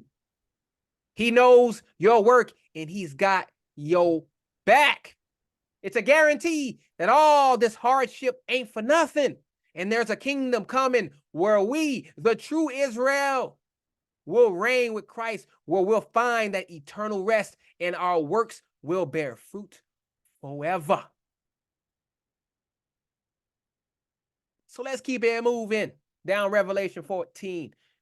And we're going to read verses 14 through 16. And I looked and beheld a white cloud, and upon the cloud one sat like unto the Son of Man, having on his head a golden crown, and in his hand a sharp sickle. And another angel came out of the temple, crying with a loud voice to him that sat on the cloud, Thrust in thy sickle and reap, for the time is come for thy to reap, for the harvest of the earth is ripe. And he that sat on the cloud thrust in his sickle on the earth, and the earth was reaped. All right, we getting into the good part, family. We getting into the good part. Judgment is coming. This is what it's talking about. This is the judgment. You see it in here. So focusing on verse 14. So you've got this vision of a white cloud. That's what it's talking about. He beheld this white cloud, John said. So in the Bible, clouds are the Most High's transportation. It's like his ride. He pulls up in them when he's about to get real. Think about it like the ultimate Rolls Royce made of pure glory. Now, when the scriptures talk about the Son of Man, they're pointing straight to Yahusha. That's our king, our champion, the one who's coming back to set things straight. And he's not just chilling on his cloud. He's rocking a golden crown. What's his crown mean? It means he the boss, the king of kings. And he ain't wearing no fake costume jewelry, family. No, that crown is the real deal, symbolizing total authority and power. So let's read about this authority and power. Daniel 7, we read it last week, but I'm reiterating it. Daniel 7, 13 and 14. To show you the power Yahusha is going to hold. Daniel 7, 13 and 14. I saw it in the night visions, and behold, one like the Son of Man came with the clouds of heaven, and came to the Ancient of Days, and they brought him near before him. And there was given him a dominion and glory and a kingdom, that all people, nations, and languages should serve him. His dominion is an everlasting dominion, which shall not pass away, and his kingdom that which shall not be destroyed. That's his authority right there. The world's got to bend the knee to the one true king. This man right here, Yahushua HaMashiach.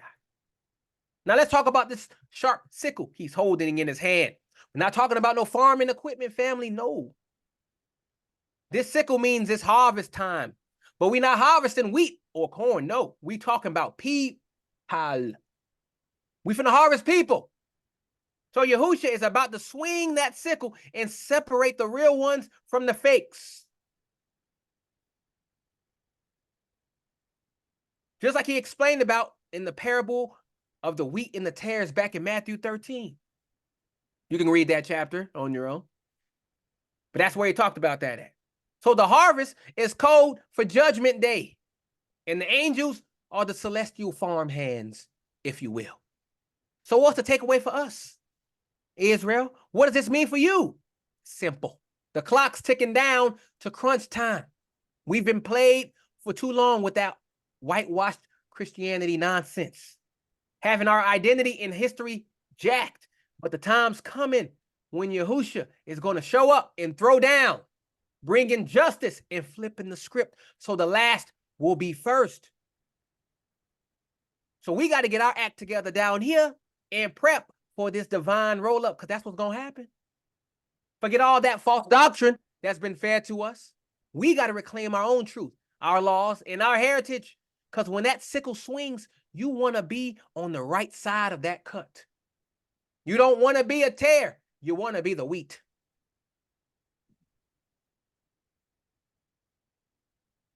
So you got to stay rooted in this truth and not be led astray by all these false doctrines out there. Read the book. All the answers are in here. Pray for knowledge, wisdom, and understanding, and the Most High will give it to you. You don't need to go listening to all these other people. The word is right here. This is where you're going to get all your information. So we delve into Revelation 14 and 15 here to break this down too. So we got more angels coming out of the temples here. So this is not any spot. The temple is the Most High sacred spot here. His holy place. And this angel, again, they're not whispering. He's hollering with a voice that booms like thunder. And what does that mean? This message is too crucial to be quiet about. So listen up, Israel. This angel is shouting to the Son of Man, Yahushua, who's sitting on the cloud, saying it's time to get to work.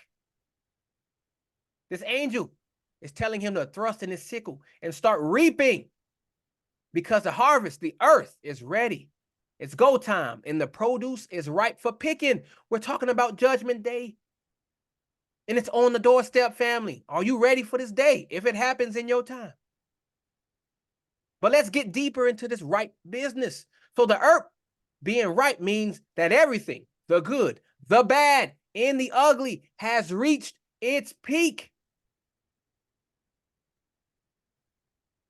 And how do we know this? If we go over to Matthew 13 and 30 real quick to see what Yahushua says, what does he say here?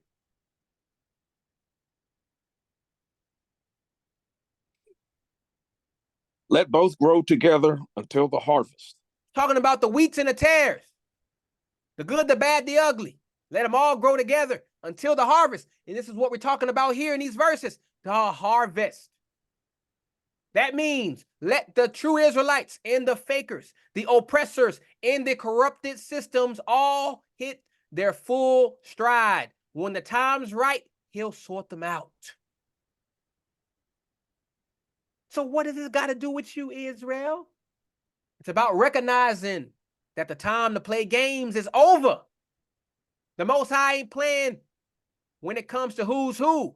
The true Israelites, us, the black Hebrews, are the ones written in the book of life. And we've been oppressed, lied to, and hidden by these false doctrines. But guess what? The Most High cut through all that. So we got to get back to our roots. These commandments, our covenant. Because when Yahushua comes swinging that sickle, he's separating the real from the fake, the righteous from the wicked. It's all there. If we go over to Joel 3 and 13, Joel 3 and 13 is saying exactly what I'm talking about. Put ye in the sickle, for the harvest is ripe. Keep going. Come, get you down, for the press is full. The fats overflow, for their wickedness is great. See, we've been patient. We've been enduring, but our time is coming, Israel. The earth's wickedness is overflowing. We see it all around us. All around us. People are getting crazier and crazier. And the Most High's judgment is about to bring balance. So this is a call for us to stand firm again in your identity and be ready for the Most High's move. Are y'all ready? Are y'all ready for this? We need to keep our lamps filled with oil and our garments unspotted from this world. Because when the call goes out and the sickle comes down, we want to be counted as the wheat and not the tares. So the harvest is coming, Israel, and our redemption is a part of that package. When this is all said and done, we going back on top. That's the hope. And in verse 16, Yahusha thrust in his sickle, and the earth was reaped. So as by now we should know, this is Yahusha doing this reaping here. Not that pale imitation that's been pushed on us by these Eurocentric lies. No, sir. This the black man, the black Messiah who's doing all this. He's the one with the authority to judge. He's the one that is able to discern who's who in the zoo. And when he thrusts in his sickle, believe that it's a wrap for this world system and the powers that be. No more Wall Street. No more capitalism. No more of any of this nonsense. Going away. Never to return. So understand this, Israel. When it says the earth was reaped, that's the Most High signal that the time for talking has ended. Judgment has come. As I said before, this ain't a harvest of corn or wheat.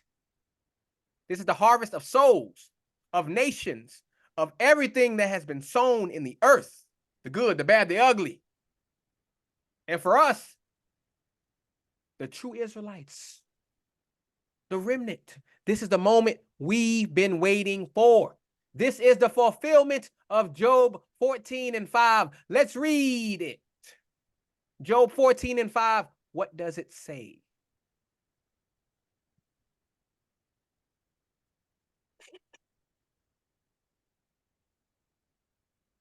Seeing his days are determined, the number of his months are with thee. Thou hast appointed his bounds that he cannot pass. So the Most High has set the time for everything. And when he says it's time to reap, ain't no power on earth that can delay that clock. They're trying to delay. They're trying to get out of the judgment, but it's all for vain. It's all vanity. It's not going to happen. This reaping is on the books. We've already been told that the Most High is not mocked. Whatever we reap, whenever we sow, we reap. Got that backwards. So every kingdom, every nation, every philosophy that has risen against the knowledge of the Most High and his chosen people is going to face the music. It's going down to the ground, never to rise again. So again, what is this message for? What is it trying to tell us? To stand up for your true heritage, Israel. Because we've been downtrodden. Our identity has been stolen. Our history whitewashed. We in captivity for thousands of years. But the Most High has never forgotten you. I've been telling y'all this since the first lesson. The Most High has not forgotten about you. How do we know this? Let's go to Jeremiah 30:16, shall we? To see that the Most High has not forgotten about you, Israel. Jeremiah 30:16.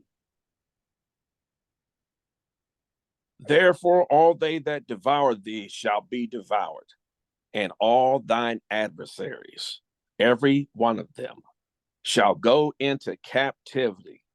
And they that spoil thee shall be a spoil, and all that prey upon thee will I give for a prey. Boom. He flipping it. flipping the script. He hasn't forgotten. He knows. He gonna flip the script, family. First, last, first. So this sickle is an instrument of divine justice. The same justice that's written. If we go to 2nd Esdras, this is in the Apocrypha. I'm bringing out the Apocrypha again, y'all. I know. 2nd Esdras. If you got your Apocrypha, brother. I got it. 2nd Esdras 15:8. What does it say here? I will hold my tongue no more as touching their wickedness, which they profanely commit. Neither will I suffer them in these things, in which they wickedly exercise themselves. Behold, the innocent and righteous blood crieth unto me, and the souls of the just complain continually. Are we not complaining about this society? Are we not complaining continually about the crap that's going on, about what our brethren are doing, about what these heathen are doing? Are we not complaining, family? The Most High hears you. He coming with the sickle. He coming with the sickle. He's finna destroy these wicked people, as I have already shown you. I've already shown it to you. So don't get it twisted, heathen, and think we're talking about a passive Christ as you guys preach in your Sunday lessons. No, this Christ, the true Christ of the Bible, is about action, and his actions are going to flip the world on its head. So this verse ain't just some poetic verse. No, it's a direct prophecy of what's come. It's a call for you, Israel, to get it right. Hold fast to these commandments through faith and love. And to prepare for the return of our King. The harvest is here, and we going to be part of the first fruits offered up to the Most High. Are you going to be a part of that? Or will you be destroyed with the wicked? So let's keep it going on the final scriptures here. 17 through 20, and then we call it a day. And another angel came out of the temple which is in heaven, he also having a sharp sickle. And another angel came out from the altar, which had power over fire, and cried with a loud cry to him that had the sharp sickle, saying, Thrust in thy sharp sickle, and gather the clusters of the vine of the earth, for her grapes are fully ripe. And the angel thrust in his sickle into the earth, and gathered the vine of the earth, and cast it into the great winepress of the wrath of God. And the winepress was trodden without the city, and blood came out of the winepress, even unto the horses' bridles, by the space of 1,600 furlongs. Woo! Definitely ain't that white boy Jesus Christ they talking about, is it? No, sir. So let's go ahead and break these down. Verse 17. Focus on the imagery here. Another angel coming out of the temple. They just keep on coming out this temple. Armed. He's armed with a sharp sickle. But this ain't no ordinary angel. No, sir. This is one of the Most High's enforcers, carrying out divine orders without question or hesitation. The temple in heaven, again, represents the seat of judgment, the pure and uncorrupted throne from which the true justice of the Most High is dispensed. So this angel with the sharp sickle, he's a harvester of souls, a divine reaper coming to execute judgment on the nation, as we already read in Joel 3:13 earlier. The wickedness of this world has reached its peak at this time, and now it's time for the reaping. Judgment day is upon them. This ain't about just the physical world, but the spiritual battle that's been raging since the fall of Adam. This is about recompense and the fulfillment of prophecy. And where does it say this at? 2 Thessalonians chapter 1, 6 and 7. That 2 Thessalonians chapter 1, 6 and 7. What does Paul say pertaining about these scriptures? Seeing it as a righteous thing with God to recompense tribulation to them that trouble you, and to you who are troubled, rest with us, when the Lord Jesus shall be revealed from the heaven with his mighty angels. This is what Paul is alluding to right here, this judgment day. So for us, a part of the remnant, the ones who have borne the brunt of the world's hate, deceit, and oppression, this is the vindication we've been promised.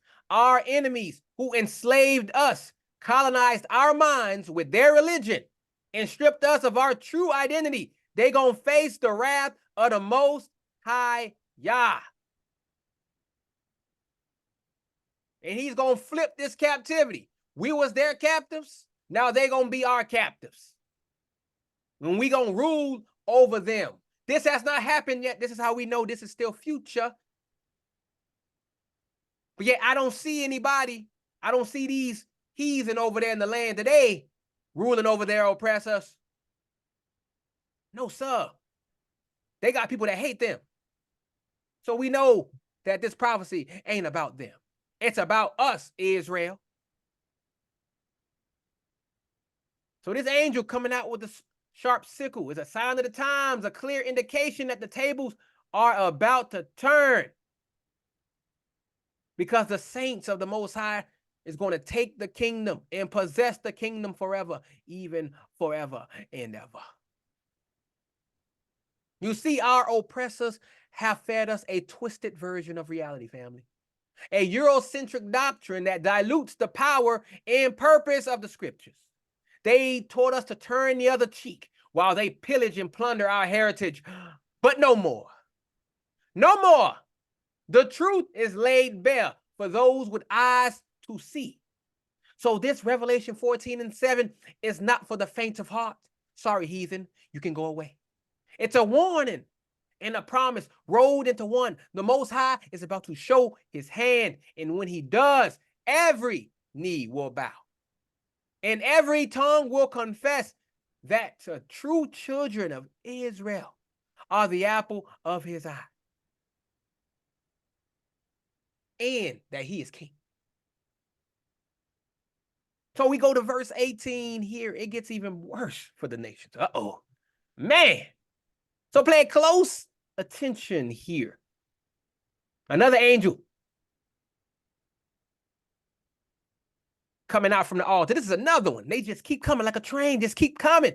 And he's coming straight from the altar, which is a symbol of sacrifice and judgment. Because they're about to sacrifice some people, and it ain't the righteous, it's going to be the wicked.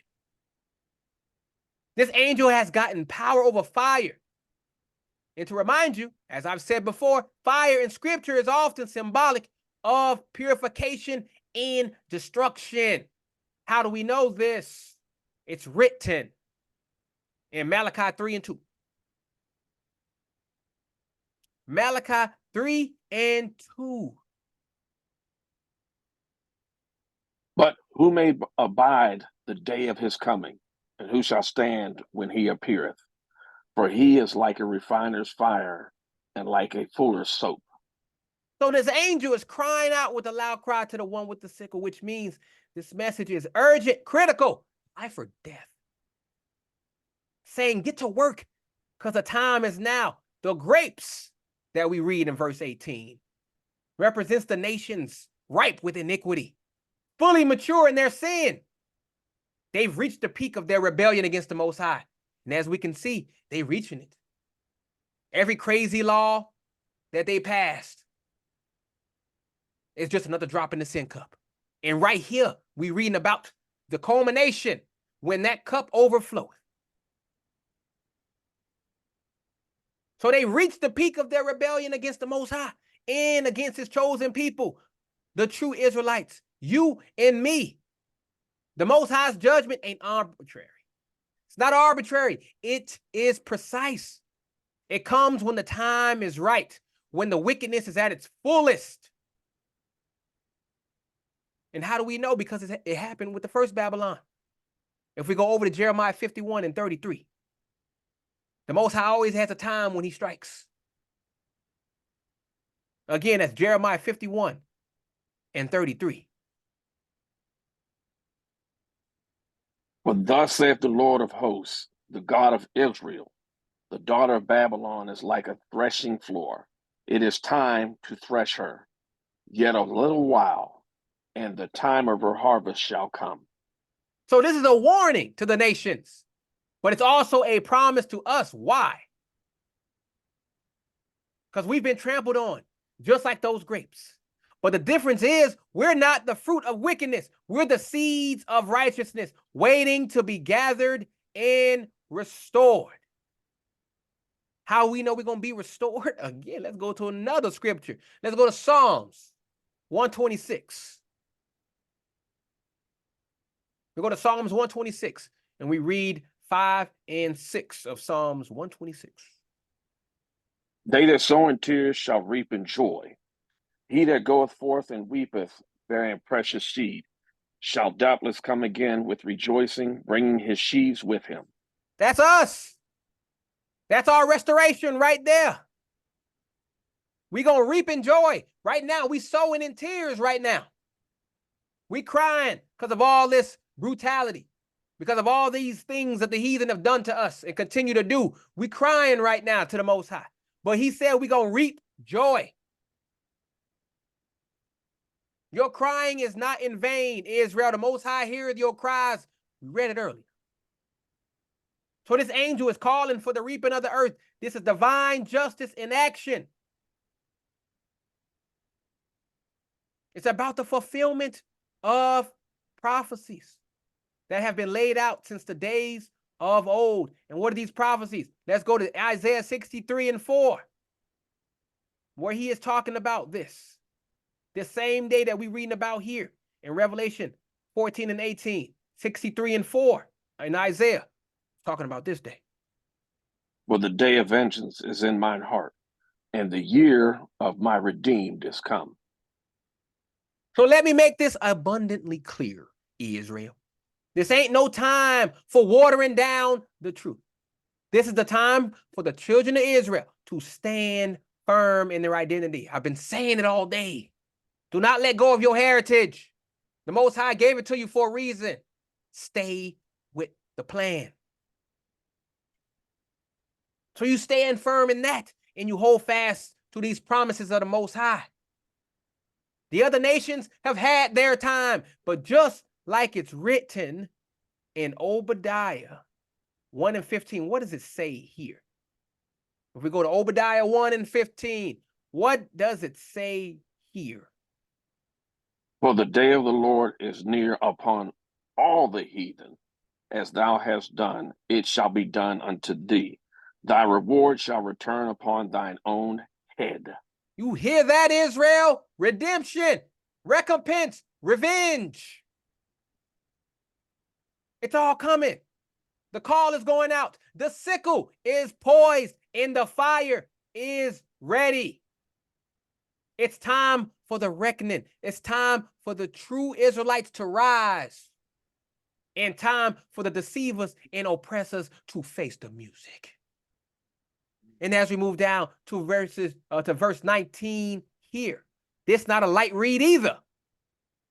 This right here in verse 19 is a prophetic vision of this judgment. And it's as real as the streets we walk on. It ain't talking about some gentle pruning. No, son. No. This is about divine reckoning. Now understand this. The vine of the earth ain't speaking on the righteous. The true vine is mentioned in John 15 and 1. And what does John 15 and 1 say, brother? Who is this true vine here? I am the true vine, and my Father is the husbandman. So this vine that's mentioned here in verse 19, this is talking about the wicked nations, those who were oppressed and misled the true Israelites through centuries of lies, slavery, and systemic injustice. So this angel is thrusting his sickle into the earth. That's an image of the harvest. But we ain't talking about a joyful reaping. No, This is about cutting down the corrupt systems and ideologies that have been sown on the earth. All this stuff, this gay stuff, transgender, non-binary, abortion, all of this, pedophilia, it's all going down. And when it says cast it into the great winepress of the wrath of God, we're talking about the full force of the Almighty's fury being unleashed on the nations that have taken part in the affliction of his chosen people. This is the wrath that is reserved for those who have not only rejected the Most High, but have sought to destroy his people. And we see the same imagery if we go over to Jeremiah 51. Back to Jeremiah 51 and 34, and I will read that. That's Jeremiah 51 and verse number 34. And it says, Nebuchadnezzar, the king of Babylon, hath devoured me. He hath crushed me. He hath made me an empty vessel. He hath swallowed me up like a dragon. He hath filled his belly with my delicates. He had cast me out. That's what this system has done to us in this day. The same thing that it did to our people, the first Babylon did to our people back in the day. This is what this Babylon the Great is doing to us in this day. The same thing. But this is crucial for us, Israel, to understand, because this prophecy is not just about punishment. It's about vindication. It's about the Most High saying enough is enough, that the time has come for the tables to turn, for those who've been riding high on the backs of the oppressed to be brought low. The proud is coming down, family. This is the day that the true Israelites, those who've been scattered, disenfranchised, and downtrodden, will see the justice of the Most High in full effect. We read about it earlier in 2 Thessalonians 1 and 6. We already read it there. The Most High said, singing is a righteous thing with God to recompense tribulation to them that trouble you. And who has been troubled more than the Negro Israelite, whose very identity has been stolen and history erased? But let's not get it twisted, family. Oh no, this ain't a message of doom and gloom for us. No, this is a message of hope. This is what the Most High wants you to get, Israel. It's a message of hope, knowing that the Almighty is about to do a mighty work in judging the nations and lifting his people. As it says in Isaiah 63 and 4, as we read already, the day of vengeance is in his heart. And the year of my redeemed has come. That's you, Israel. So the time is now for us to be steadfast, unmovable, always abounding in the work of the Most High. Because our labor is not in vain, Israel. It's not in vain. The Most High see what you're doing. He see you working. He see all of it. He see your fruit that you bear. So we got to prepare ourselves for our redemption from the hands of our oppressors is at hand. And the Most High's wrath is upon our enemies, is about to be poured out like never before as we go to the last verse. Another brutal verse. We ain't talking about a literal stump out of grapes here. No, family. No, family. This is a stark picture of the severity of the judgment that's coming upon the nations. The same nations that have trampled upon the true Israelites. This is the Most High's retribution for the centuries of what? Atrocities. The centuries of the slavery. The centuries of the segregation. And the centuries of the continual systemic oppression that we have endured under this system. When it says the winepress was trodden without the city, it's painting a scene of judgment occurring outside the holy place, outside of where the Most High's true people dwell, Jerusalem. This is akin to the judgment that fell upon Sodom and Gomorrah, away from the righteous family of Lot. A destruction so fierce that the cities were wiped from the face of the earth, and we don't see it no more, family, do we? It's gone. Out of here. See ya. Just like the wicked gonna be when the Most High finished with them. There ain't gonna be nothing left. So the blood that's rising to the level of the horse's bridle is a graphic depiction of the extent of the slaughter that will occur. This ain't no hyperbole. It's a divine promise of the scale of vengeance that awaits those who have wronged his chosen. It's a depth of judgment that's reminiscent of Isaiah 63:3.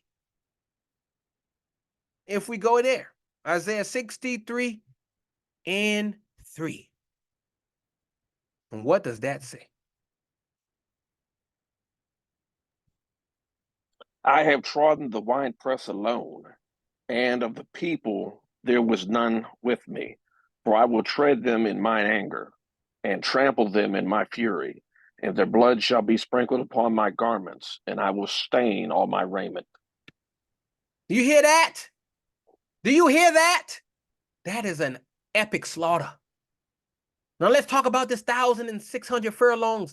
We're dealing with a specific measure of judgment, symbolizing its completeness and the wide-reaching impact it will have. This ain't no localized event, family. No, sir. This is global. Just as the Israelites have been scattered, so too will the judgment be scattered across the nation. It's a fulfillment of what Jeremiah wrote. If we go to Jeremiah 25:33.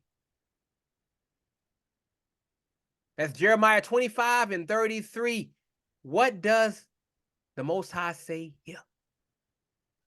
And the slain of the Lord shall be at that day from one end of the earth even unto the other end of the earth. They shall not be lamented, neither gathered nor buried. They shall be dug upon the ground. Y'all hear that? That's what the Most High is going to do. That's what the Most High is going to do to these heathen. So to my fellow brethren, understand that this prophecy is not about promoting violence, but about recognizing that the Most High will exact perfect justice. It's about knowing that the day is coming when all the wrongs done to our people will be righted by the hand of the Almighty himself. This is why we hold fast to our faith, family, why we must continue to keep the commandments and bear witness to the truth of who we are, because the time is drawing near when the Most High will show his power and affirm his covenant with us. So when you read this 20th verse of Revelation 14, let it be a reminder that the Most High ain't playing games. He's about to bring the hammer down on this wicked world that has done everything in its power to erase and degrade his people. It's a call to remain vigilant, to stay rooted in our identity, and to look forward with hope to the day when we will be raised up and all nations will know that we are the Most High's chosen people, with Christ reigning supreme. Until that day, family, we carry the torch of our ancestors. We uphold the legacy of our people. And we wait. I repeat, we wait for the Most High's righteous judgment to make all things new. And with that, I end my sermon. Thank you guys for listening. All praises and great glory to the Most High Yah for allowing me to give this word to you today. I hope you guys were spiritually edified, that you understood what was being said today. And with that, I leave the rest to you.